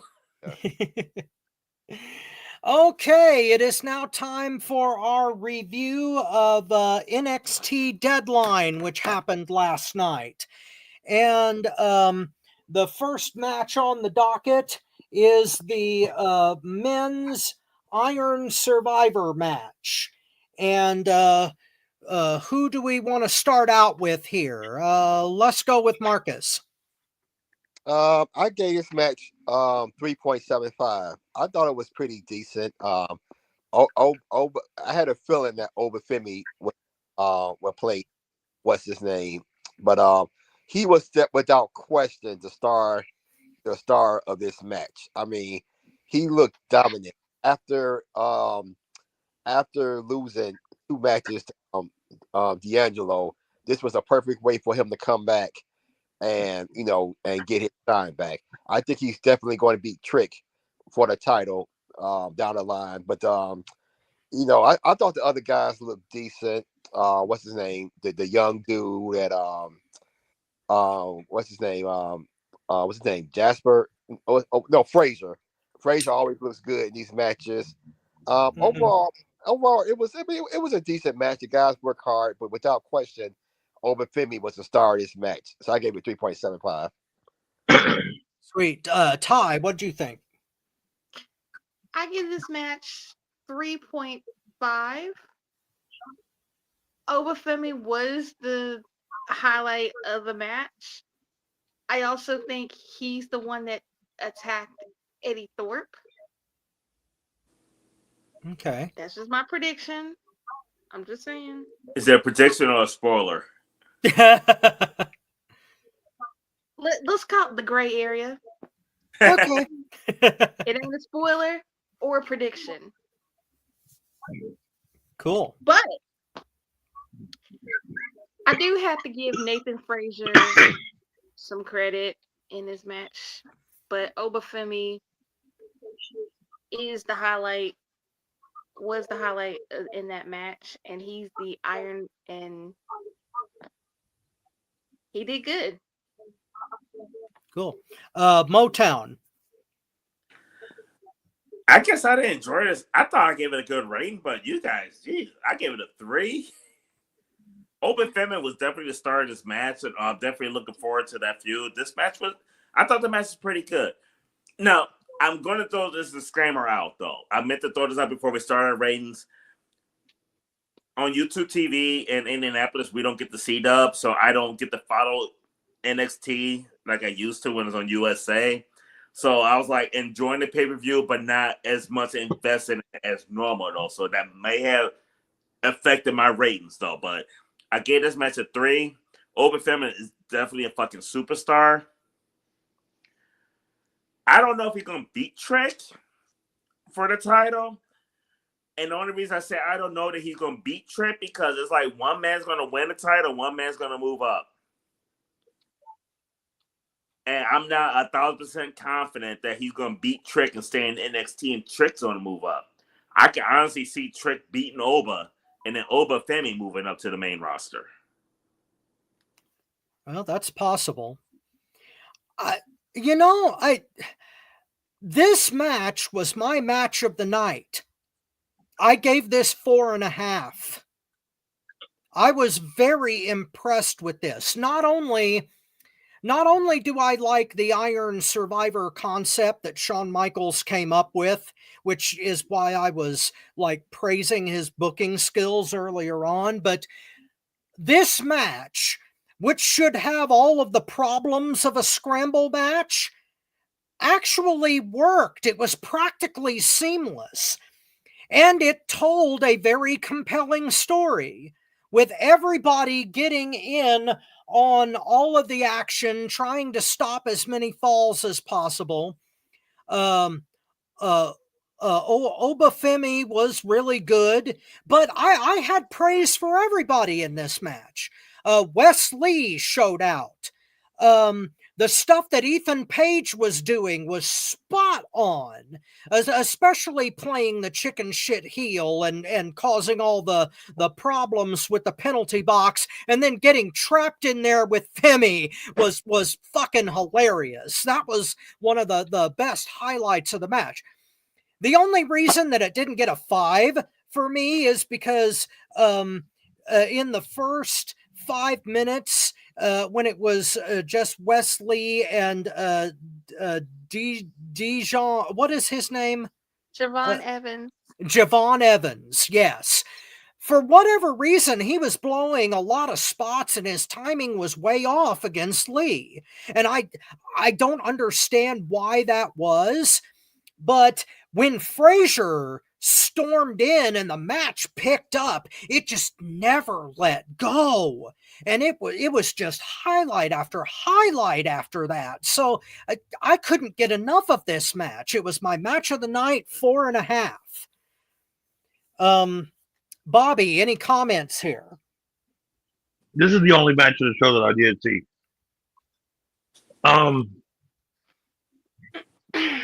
I have always said, if you remember looking back in the archives of the show, I've always praised Nathan Frazier. When he first came and he had his first match, I said he's going to be a superstar. And he is. Nathan Frazier has a talent that is why I say there should be a cruiserweight division in the WWE. He's one of the reasons why. The man is an immaculate talent. Now, the new guy that you're talking about, I can't remember his name. You just said his name and then it just left my head again. Devon Evans. Devon Evans. Yeah. He's actually a very good talent. This is his problem and his Achilles heel. The first time he's in certain matches, he screws up and he loses spots because he's nervous. Who is this? Devon Evans. Devon Evans. Okay. Why is it that when I hear But this if you, man's name, it makes me hungry for breakfast? I want eggs. No, that's I don't Bob know. Evans. I'm sorry. It made me think No. of But Devon honestly, Evans down on the farm. it made me think of that bitch ass. But but honestly though, the guy is a very good talent. Actually, he fought Randy Orton on NXT, and Orton had nothing but praises for him. Mm. He missed I one spot, remember and that was the RKO part, the I remember RKO that. spot. Yeah, he's a damn good wrestler. He just gets nervous, and that's something he's got to work out through time. You know what I'm saying? Yeah. Nathan Frazier's been wrestling through England for eons, so he don't have that in him. You know what I'm saying? He's got that all past him. So, I mean, Evans will be there. A couple more years in NXT, he'll be ready. Nathan Frazier needs to go now, but they don't have anything for cruiserweights. Nah. Obafemi, like I said, superstar written all over him. The defeater, the conqueror of Gunther. That's what I got on him. He is the conqueror of Gunther. I think he is going to dominate. I think him and Gunther is going to have some damn good matches. And I think that they're going to be legendary from two people that they didn't see coming, because they're going to expect it from Gunther. But I don't think they're going to expect it from Obafemi facing Gunther. But you And say he's going to have to conquer Gunther. Why can't he conquer Cody? Oh, that's going to happen. I'm not even. Why would I have to even mention that? That's a given. I want to see him and Cody. I'm sorry. Oh no, that's a given. He's going to beat Cody. I mean, it's him and Gunther that's going to be the match. Yeah, but see, the problem here is that I'm convinced that on the way down, everybody is going to beat Cody. Once they're done with him, they're going to throw him away like a wet nap. But hold on, Rob. You got to understand something. In the wrestling business, that's how you go out. Just like people lay down for you to make your progress up, you have to return that favor on your way out. You're supposed but to. Not in a humiliating fashion, though, which is what I Oh think. no, Vince McMahon did it. Vince did it in a humiliating fashion. That's not right. I don't think Cody's going to get a raw deal at all. I think they appreciate Cody for what he was. Me personally, I'm sick of his reign because I just think it's kind of blah at the Romans, but I don't think they're going to shit on him though on the way out. Well, I'm not convinced of that, but then again, I have no sympathy for him because he's the one that wanted to go back to WWE. So okay. I don't blame. You're not convinced of that though, but Rob, you got to admit though, you didn't expect this run to go like it did either though. I didn't expect them to exploit his merch power this long. But eventually they never wanted him to be in this position. I am still convinced of that. The only reason that they've kept him there is because they can't think of a graceful way to get the belt off of him. Oh no, there's a graceful way. That's KO taking it on Saturday. But we'll get there. But like I said, I mean, best match, I'm giving that a 5. Period. Perfect. Oh wow, you rated it 5 points higher than me. That's cool. Y'all gonna make me watch this motherfucker again. Please do. It was a. I didn't need to watch more wrestling after this. I didn't need to watch anymore. I was fulfilled. Oh yeah. This is your match of the night. Your only match you saw. Well, I agree with him. So we'll let's. You saw, Rob. I know that, but if you're only going to see one match out of this show, that's the one I'd recommend. Anyways, the next match up is the underground match, Lola Vice versus Jada Parker. I wish I saw this one because I want to see how this turned out. Well, okay. Let's see. Ty, you can go first on this one, please. And then This Marcus. was my match of the night. Really? Yes. Okay. Oh my god. I give this match 5 stars. These two women beat the hell out of each other. Oh my goodness. Wait. Did I mention the men got to see some booty? Yes. Wait. I was pointing Y'all to Marcus. got to see some booty. Rob. I want to go at the side.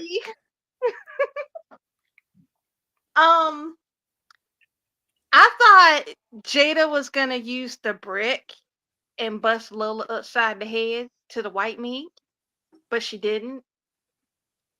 I wanted Jada to beat Lola, but I gotta give Lola Vice some props because this is her strong suit match wise. Because before she signed with NXT, she did do MMA, so this was her strong suit match wise. Do I see the continuation of the feud between Jada and Lola? Oh, absolutely. And I love both their outfits. Well, Wow. I do have to give points for the attire for the match at least. Marcus, please. I gave this match 3.5. This match surprisingly did not suck. I actually thought for what it was, it was decent. I'm gonna tell you, I don't know Jada Parker's background, but she's got to be from the hood. I mean, she really does. I know she is for the hood when she set the fuck out of fucking what's her name? Yeah, Roxanne Perez. But she throws great. That was a hood slap. Yeah, she throws great punches. I mean, she looks like she really looks like she's trying to beat the shit out of somebody. It don't look like she holds back, Marcus. Right. I mean, that's what I'm saying. I mean, I thought both women really looked like they were trying to fight. I mean, this was the kind of match I would expect to see in a real fight. I mean, I thought for the most part it was decent, well done. I'm not really a fan of that underground match, no matter who's in it, men or women. I'm not really a fan of that match personally, but I thought both women really did the best they could, with that in that type of ring. I gotta imagine it's gotta be kind of hard to maneuver like that with no ropes. I'm sure that's not easy. So I give them props for that. Now, y'all know what I think, though. There's only one thing that could have made this match better, especially them two being in it. Y'all know what I'm going to say for that. The only thing that would have made this match 5 stars is, of course, bra and panties. Yes! But them two in the bra and panties match. Bra and panties underground match? Oh, my God, yes. My rating would have been higher. That's the perfect fucking match right there. Oh, my God, that would have been it right there. Even, Rob, you would have liked it, Rob. I'm telling you. But other than that, though, I gave it 3.5. And I will give that an honorary thank you for joining us for the bra and panties. Can I piggyback on that? Go ahead, Motown, please. Well, first of all, Mark is absolutely right. And you can deny all you want, Rob, but you Lola Vice and Jada Parker, bra and panties, take my money, please. I didn't deny it. It's just I said that I gave the attire a point, but go ahead. This was my match of the night as well. I'm definitely on point. I'm on point with both of them, but I'm with Ty on this. I didn't give it a 5. I gave it a 4. I think I probably, like I said earlier, I think I probably would get some of these matches a higher rating if I was more invested in them. But not seeing NXT, I had no idea why the fuck these two women were fighting in an underground match, but fucking sign me up. Jada Parker, I'm a huge fan of. Lola Vice, huge fan of. They were going at it. And like Ty said, though, like, Lola Vice is her element on this match. Giving matches for women is not always the best for one reason or another, though, but underground, Lola Vice, sign me up. That's her element. She's comfortable there. She always makes it good. This was one of the best underground matches. 1,000% agree with Marcus. Not a huge fan of these matches. I was looking forward to seeing what they could do on this, but I didn't have high expectations, so they definitely exceeded my expectations. Probably the best underground match that I've seen was these two women right here. Shout out to both of them. Okay. I know I'm going to get disemboweled for this. I gave this match 2.5. Now, I'm not giving it that low a thing because I thought the match was bad overall. Lola and Jada tore it up. The problem was the format. I am still not sold on the underground gimmick, the faux MMA thing. I agree with Marcus. That whole concept held back this match. Yes. If it had been under a different circumstance, and if they would do away with this whole concept and just pick a lane, either have them do an actual MMA match and just fix the damn thing, or have them do a hardcore rematch like they did on NXT TV, which from what the clips I saw was fucking awesome. That would have gotten a higher score from me, at least a 3.5, if not higher. But I just if this kind of thing. Wait, right. So they did a hardcore match on NXT? Yes, and they showed clips of it before this match, which I thought were better than the actual match itself because it wasn't underground. Let me put it this way. If actual MMA were conducted the way that the underground matches were, I would watch MMA. Yeah. But since underground is a WWE thing, and since I want to watch pro wrestling, not MMA, I just can't get into it. So as good as Lola and Jada were in this particular thing, it was the thing itself that I'm downgrading. So I could only give it 2.5 on general principle. That doesn't mean that you guys are wrong. It was hard hitting stuff. It's just I personally couldn't enjoy it because of the context. Bobby, do you have anything to add? No, I just wish I would have saw this match. Check it out later when you get a chance. All right. I will. All right. Moving on. Our next match for the NXT Tag Team titles. Nathan Frazier and Axiom versus... does anyone else have the lineup? Because I don't have my glasses with me and I can't remember. Tavion Heights and Miles Bourne. Yeah, Bourne and Height. Bourne and Height versus Axiom and Frazier. I want to take point on this one because I gave this match a solid 4. Not only was Frazier amazing in his selling and putting over the fact that he was on the edge of death and these two big behemoths were beating the ever-loving crap out of him, but Axiom is amazing. We were talking about how nobody but Rey Mysterio can get away with wearing a mask and get a push in WWE.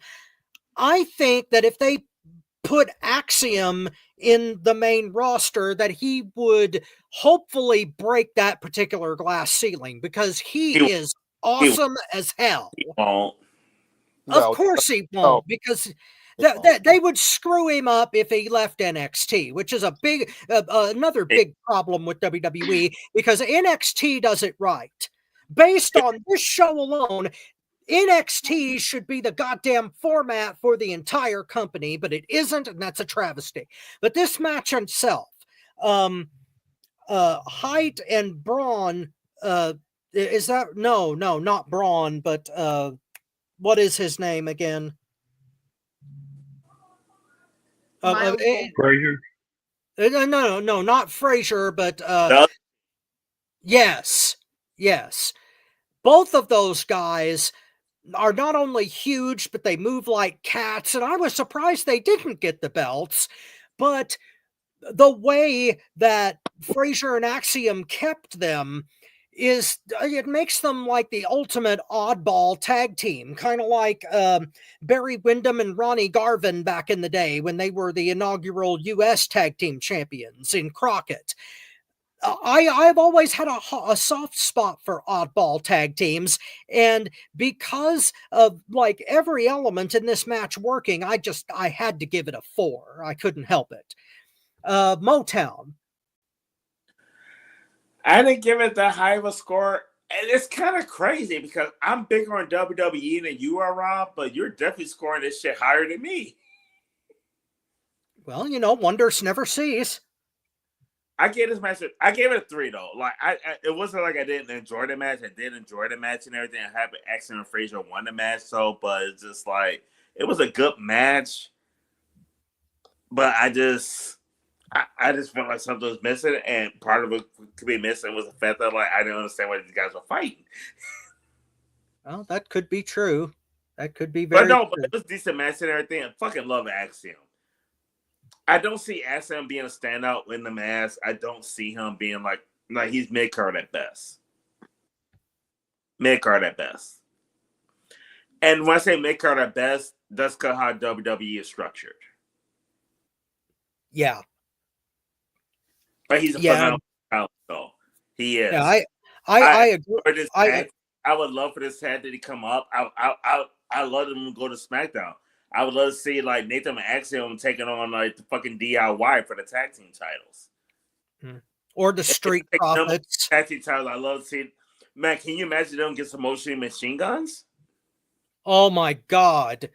Not in WWE, but I'd love to see it in like Ring of Honor or in Japan where they would really let them loose. I would love to see that. Honestly, it would be a good match in WWE, but it'd be fucking phenomenal in those promotions. So. It would be a match of the year candidate anywhere else. Yes. Oh my God. But to Bobby's point, the cruiserweight division.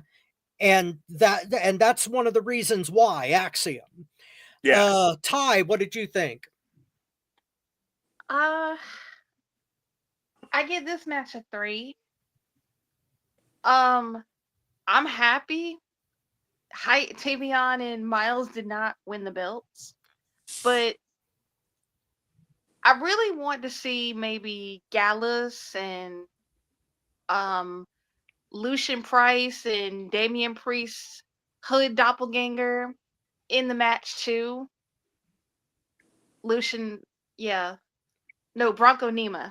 That's the one that I call Damian Priest's Hood doppelganger. I wanted to see what? It's the truth. Well, maybe so, but I thought Damian Priest was enough on that score. I'm kidding. Oh, I know. Just imagine. I know, but I wanted to see any of those other tag teams get a chance at tag team gold, and with Frazier and Axiom, opposites attract tag team wise. They are like the oddball tag team, like Robert mentioned, and Axiom didn't always wear the mask. He was also in NXT UK before they went on hiatus, and I don't think he ever wore the mask. He was, I guess, a mid-carder there, and if they put him on the roster, he might be a mid-carder on the roster too. Yeah. Marcus, what do you got? I gave this match a 3 as well. I thought it was okay. I guess for me, they've been teasing a breakup with these two for months, and my thing, we get on with it already. They really have, and this would have been a perfect scenario for them to break up. I mean, the story's there. I thought they were going to lose the belts, even though I'm not really a fan of this no quarter catch crew. I don't get them, but I thought they put the belts on them so they could go ahead and do the breakup with these two guys. Axiom was definitely great in this match. I mean, he to me, he definitely carried this match, and I've been liking Fraser for a long time. I thought his selling was impeccable. But I wish they would go on with just break up our rigs. I would like to see a match with Axiom and Fraser. You know, I think that would be really good. But overall, all right, match. I gave it a 3. Marcus, Cool. I want to ask you this. If they were to break Frazier and Axiom up, would it possible that one of them would turn on the other, like Frazier turning on Axiom or Axiom turning on Frazier? I could have seen it happen in that match. You know, Frazier coming out, he was already bandaged, and he was already beat up. He took the pinfall, lost the belts. That pissed Axiom off because they've been teasing that for months. That Mm-hmm. Frazier hasn't been focused. He's been doing more single shit. So they're planting the seed for it already. So it's when they gonna pull the trigger. I wouldn't mind seeing Axiom as a heel. I think that might be fun. Yeah, I Bobby, think you so have been. too. Oh, sorry. Bobby, you have anything to add? No. Okay. All right. Next match, I believe, is the NXT title. Trick Williams versus Ridge Holland. And I'll go first on this one. I gave this 3.75. I think this match suffered because of its placement and the fact that it had to follow that tag match.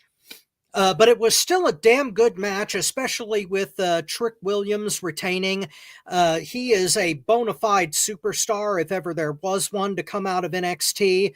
And the only reason that it didn't get above 3.75 is because Holland didn't seem to be on the same wavelength as Williams to me.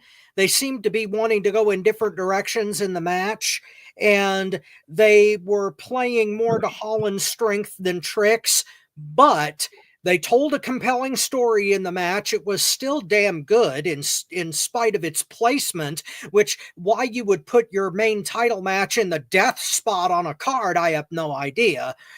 But all in all, it was pretty decent. So I gave it 3 3/4. Motown. It's funny because when you mention the death spot, I'm just like, when they came out, I'm like, they're coming out now? When they came out as you said, the death spot, it kind of killed the little bit of expectations I had for the match. And my expectation wasn't that big because I didn't expect Holland to win the match. Like, you had a world title match that I felt like it was obvious who was going to win. Like, Holland wasn't there to be a potential threat to take the title. He was just there to do the job. And I just felt like the way they booked it and the way the placement on the matches, they kind of confirmed it though. But I was happy with Trick Williams. Like I said, him and Obafemi, that's a win-win for all of us when Trick get defend the title against Obafemi, because one person gonna be the NXT champion and the other's gonna get called up. But I'm not 1,000% confident that Trick's gonna get called up before Oba. And this match is part of the reason why I think Oba is more ready for the main roster than Trick. Cool. Marcus? I gave this match 2.75. It was okay. Rich Holland just he does nothing for me, and to me, he's from when he was on our main roster to now. I mean, he just does not look good to me. Nothing. I think he held Trick down in this match. I don't know. This match just really was just okay at best for me. This 2.75. Ty? 2 1/4. Ridge Holland, I'm with Marcus. Ridge Holland doesn't do it for me. He's as bland as unseasoned fried chicken. That is bland. It's very bland. Yeah. If you ask me, he made Trick Williams look good in this match, but I don't like the place. But I just don't like the placement of the match. Mhm. I don't. Yeah, it It was would have got really a higher rating. It would have gotten a higher rating from me if the match would have been a better placement. But it's gonna be a 2.25 for me. okay. Rich Holland did not do it for me. Bobby, any comment? Sounds like Ridge Holland was a goofball in this match. That's why I really wasn't looking forward to it. I know tricks work. I can tell Ridge Holland was the one. This is probably Ridge Holland's last chance to show what he can do. I don't think we're going to see Ridge Holland anymore in WWE. Well, that's too bad. I didn't mind the guy very much. It's just I don't think he was the right opponent for Trick Williams. Trick is excellent at what he does. It just I think that Holland needed to vary his offense a little bit more. I think that's what the problem was. But like I said, death spot. It just threw the whole match off. And the main event for Deadline, apparently, the women's Iron Survivor match, and in honor of women's gimmick matches, Marcus can go first. Can anybody explain to me how in the fuck was this the main event? Man, tell me about it. I mean, how the fuck? I mean, at the moment, none of these women have any star power to be None. in a main event match. Ungoddamn believable. I'm like, wait a minute. This is the main event. Are they bullshitting me? This should have been the opening match without question. Should have been the opening match of this shit. I mean, I'll admit they worked hard.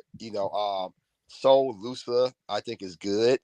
I love her finisher. I think that's a great move. But I mean, to me, I didn't think this match told a compelling story. I mean, um, I've been hearing about Julia, and I hear how good she's supposed to be, but I haven't seen it yet. I don't know. I think she's okay at best. But you talk about Blaine. I mean, Ty, you talk about unseasoned fried chicken being bland. I think she's just white rice. Period. No butter, no sugar, no salt, no nothing.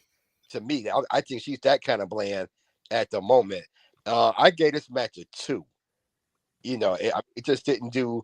It didn't suck as bad as War Games match, but it just didn't do anything at all for me. I mean, especially to be a fucking main event. Bobby, trust me. Don't wait. You don't even gotta watch the end of this match, this show. Period. Skip that match. Can I go next? Once again, a beautiful evisceration from Marvelous Marcus. That's why we called you that. Ty, follow if you dare. I got one question. How the hell was this the main event match? Why was this the main event match? Trick versus Ridge Holland should have been the main event match, not this match. I agree with Marcus. This should have been the match that should have opened Deadline. Julia, she does have the reason why Marcus hasn't seen star power from her is because you got to give it time. I'm sure she had the star power when she was over in Japan, but you just got to give it time. Plus, in his opinion, she is bland as white rice without gravy, sugar, butter, and no orange chicken on top. But I give her the benefit of a doubt. I still think Jada Parker should have took the last spot, in my honest opinion, but I get this 0 because there ain't no way in hell Wow. this should have been the main event. Damn. Damn. Trick versus Ridge should have been the main event match. Not this.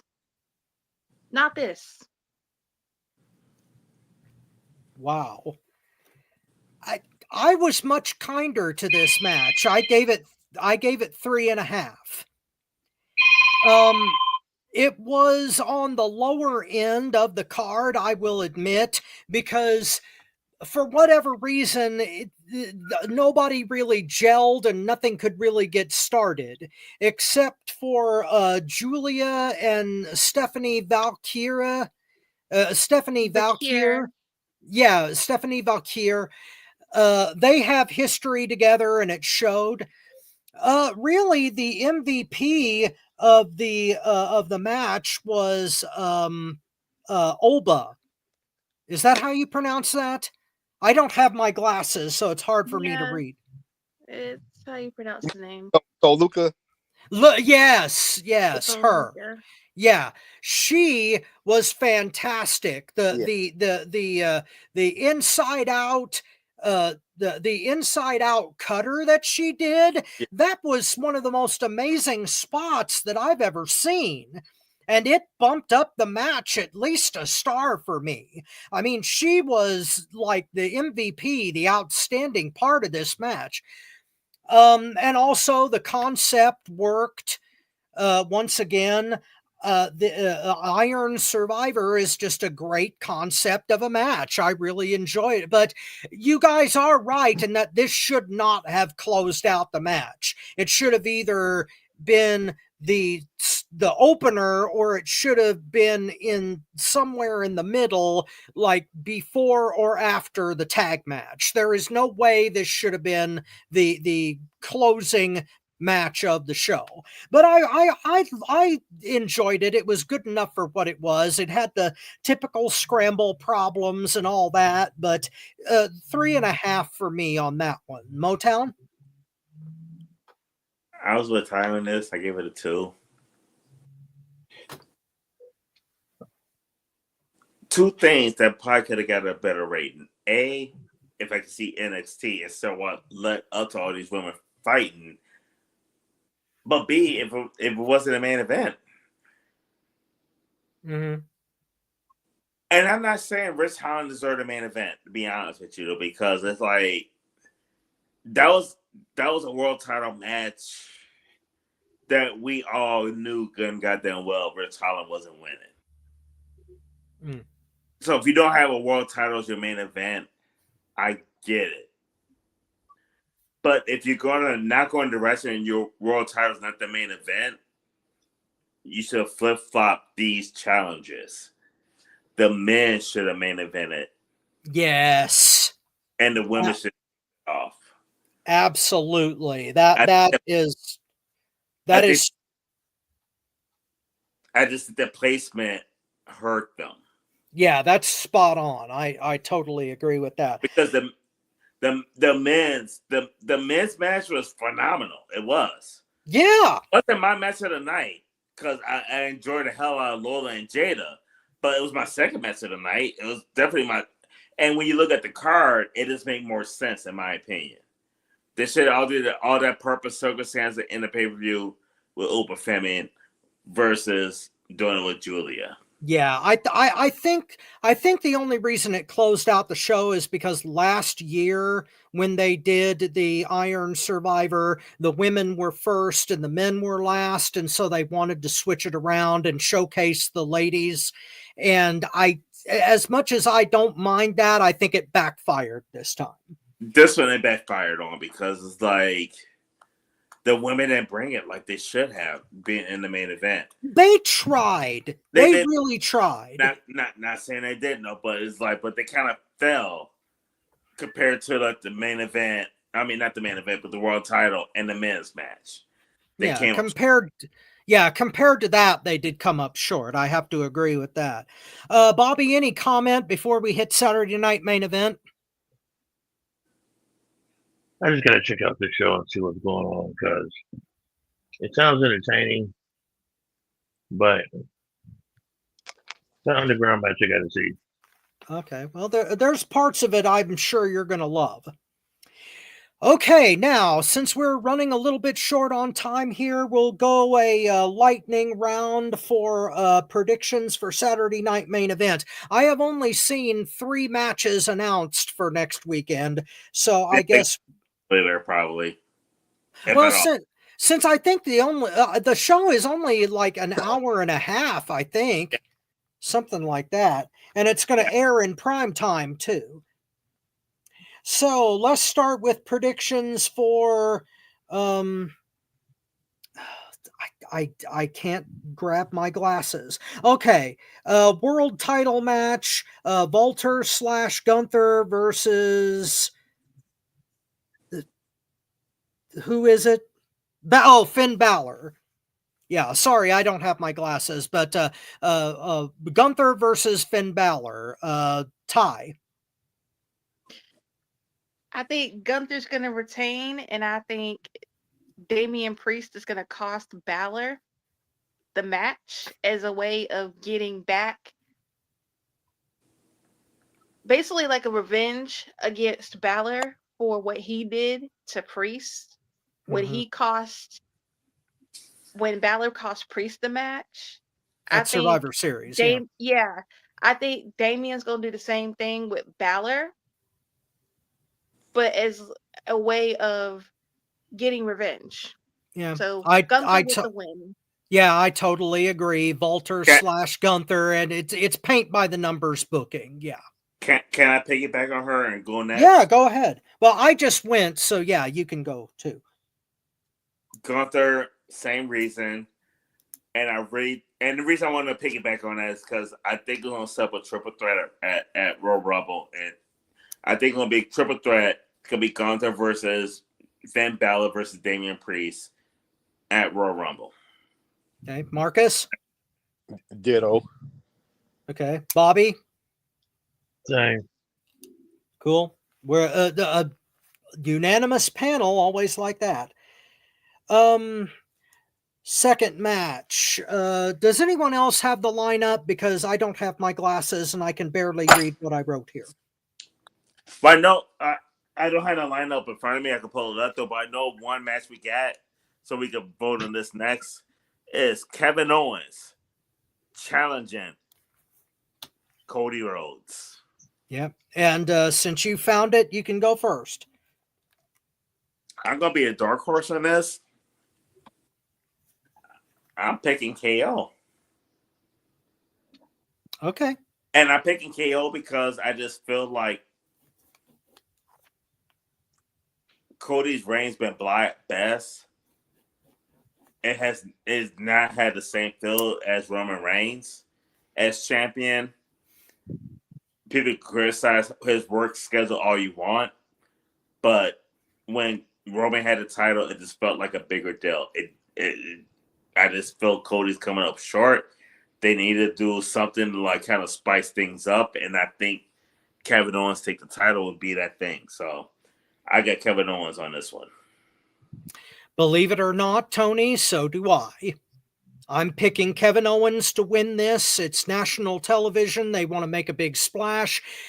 And the reason that Cody's title, and I know we've gone around on this, but I believe that this is Cody's blander than most title run has been by design, because they never wanted to do it in the first place.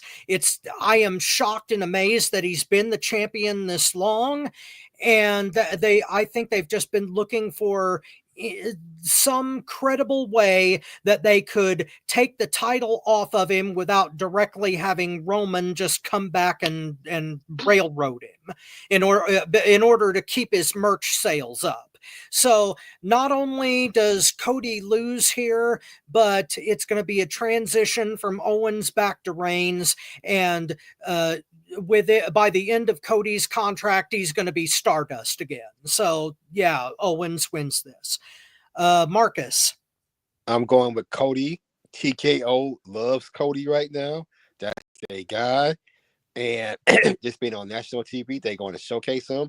I think he's going into Mania as champion. So I'm going with Cody. Okay, Ty. I'm gonna have to pick Cody too. Wow. Okay, that makes Bobby the tiebreaker. Who you got?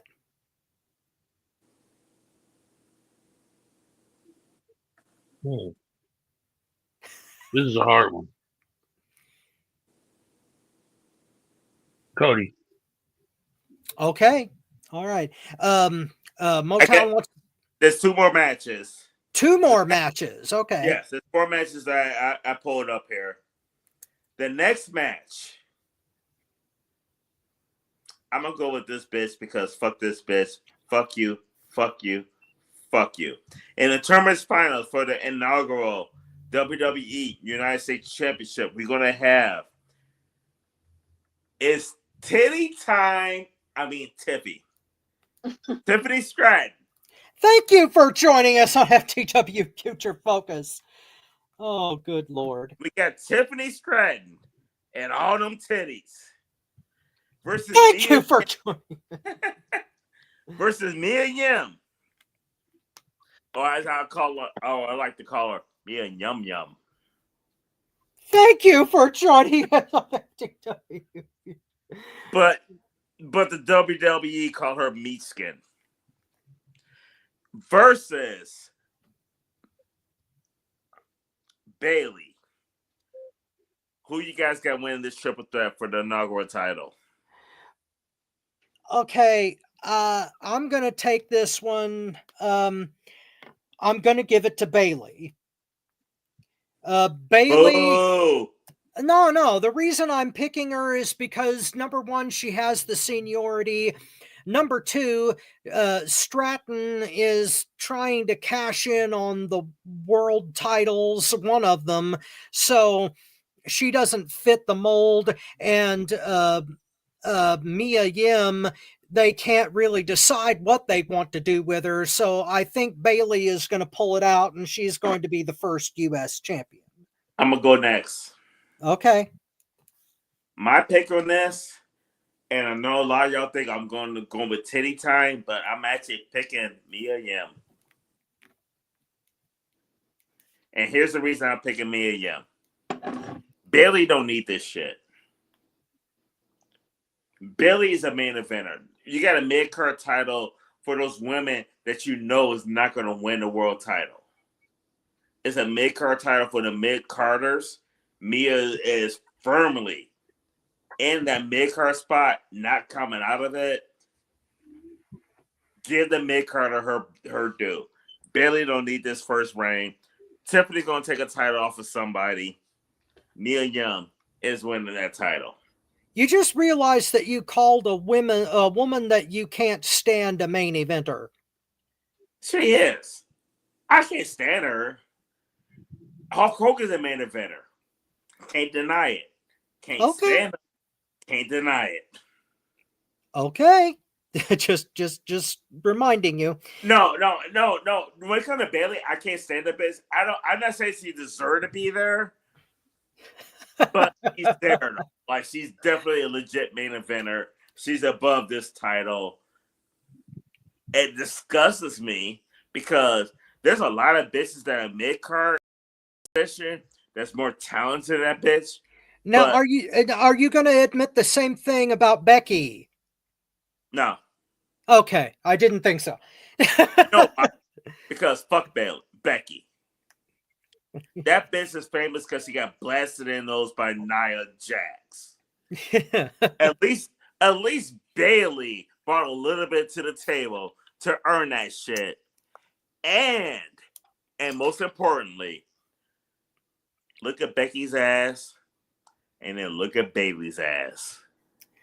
What ass? And thank you for joining us on FTW Future Focus, the Ass Comparison Edition. And there's no comparison. And with that, we'll let Bobby Rogers go. Who you got? Oh, man. We got Bailey. We got, who's the other two? Tiffany and Mia Yim. Bailey takes this one because I think Tiffany's getting the world title. Okay. Ty.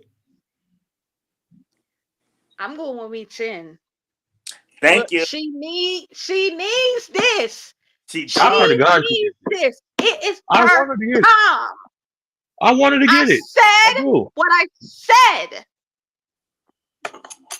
Okay. Okay, no more Tell Real us Housewives. how you really tell us how you really feel, Tom. Marcus, you're the tiebreaker, and it's a women's match, so hell hath no I got a fury. feeling something coming. I agree with everything that Tony said, and the title is made for somebody from mid Carter, but because it's the inaugural title, they need somebody that's legit on it to make a main event to make it a legit title. So that's why I'm going with Bailey. I can't. In all honesty, you know how I feel about that bitch. Fuck that bitch. I don't care how fucking fine her ass is. Wow.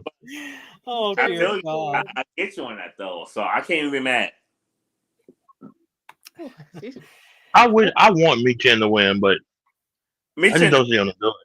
of the women in this for pure in-ring work, there's nobody in this match, including my titty time, that deserves this match more than her. Nobody for in-ring work deserves more than Mia Young. Nobody. Okay, our last match, which I can finally see, for the women's world title, Liv Morgan versus Io Shirai, or Sky, or whatever you want to call her. Io versus Liv. Bobby. God dog it, I hope Io try to take this title from that broad. I don't want Liv to have shit. Liv Morgan needs to go home. Liv Morgan needs to go. Can I go next? I got it ready. Sure, go ahead. My pick is Liv Morgan. You know why Liv Morgan is my pick? Because in 2024, this bitch been the MVP. Liv Morgan's been on top of her game. Despite all the shit that had happened in the past, this bitch has overcome. She's been an MVP. She got Dirty Dom in her corner. She's not losing the title to Io Sky. She's not. She needs to. No, she don't. Yes, she do. Start the title is going to be the Rhea fucking Ripley. She needs to lose it. No, she deserves it because she's been an MVP for 2024. That bitch been Rhea there. needs to make her lose that title. She been there, done that. Been the most prominent thing in the women's division for the last 12 months. Prominent. She deserved to keep that title until Rhea take it off of her. Rhea needs to cost her that title. Sky. Io Sky's not taking that belt from her. It'll be I Rhea. Marcus. I'm going with Liv. Io already had a title run and it was uneventful as hell. And they not giving her another one.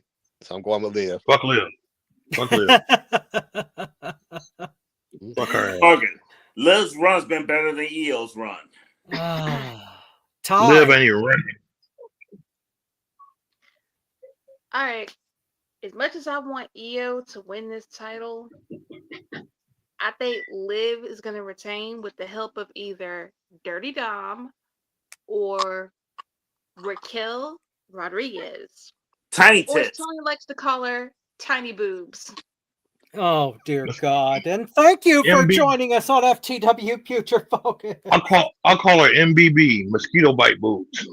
Thank you for joining us on FTW Future Focus. Good God. Okay. I am going to go with Liv on this because it makes the most sense. I think they're saving her for Rhea to take the belt. And I love Io. Always have. I love Io. I'm a Joshi apologist. And Joshi's all the way for me, and I love EO to death, but they haven't been using her to her fullest potential, except in like small little snippets. And as good as this match might be, I don't think they're going to give EO another run with the belt unless they really want to have like just Rhea and Liv go at it without the belt at stake, which doesn't make any sense. So I got to go with Liv on this one. Rob, I'm disclaimer. I picked Liv because it makes the most sense. But for me personally, you're going to book this one straight up, EO will win. Yep. Well, I'm not going to argue with that. I thought EO had a good run. Purposes and the way things are going, especially with Rhea Ripley lurking in the background, for that storyline, it makes more sense for like Liv to keep the title and then face off against Rhea though. But I would love for no EO Sky run. I would love for that shit. Me too. Now, Marcus, but we're not gonna see another EO Sky title run until she leaves WWE. No, probably not. And I agree with Marcus that EO's first and probably only run as champion was not nearly as remarkable as it should have been, but I think that's the booking's fault, not EO's fault. Io Shirai is a hell of a talent, in my opinion. And again, Joshi apologist, but I just, the way they've set it up, it only makes sense that Liv goes over here. Hey, Tony. Tony. Should I send Rob that video that I sent you earlier this morning? Yeah, send it to him. Okay. Oh, yeah, just make sure you make it private because I don't want anybody to know what I'm looking at. And on that note, no, it's sent to your inbox. No, you only wanted to see it, Rob. Okay, I'm just playing. I'm just kidding. But on that note, we are out of time for FTW Future Focus this week. It was a very in-depth show, very therapeutic. I'm glad everybody enjoyed themselves. It was a great time. On behalf of myself and on behalf of Tony Motown Allen, Marvelous Marcus Buckley, the Tigress Ty Nickerson, the Mastermind Bobby Rogers, and I'm glad he was with us this week. This is your not so humble correspondent, Robert Black, saying so long, everybody. We will see you in the future, definitely. Hit that James Brown, baby! Hit it. Oh, how you feel, brother? Feeling good. You feel good? Feeling good. It's groovy. There's so much bone, brother. How you feel, man? I feel all right. I call your name. I don't want no people to know you're in here. How you feel, brother?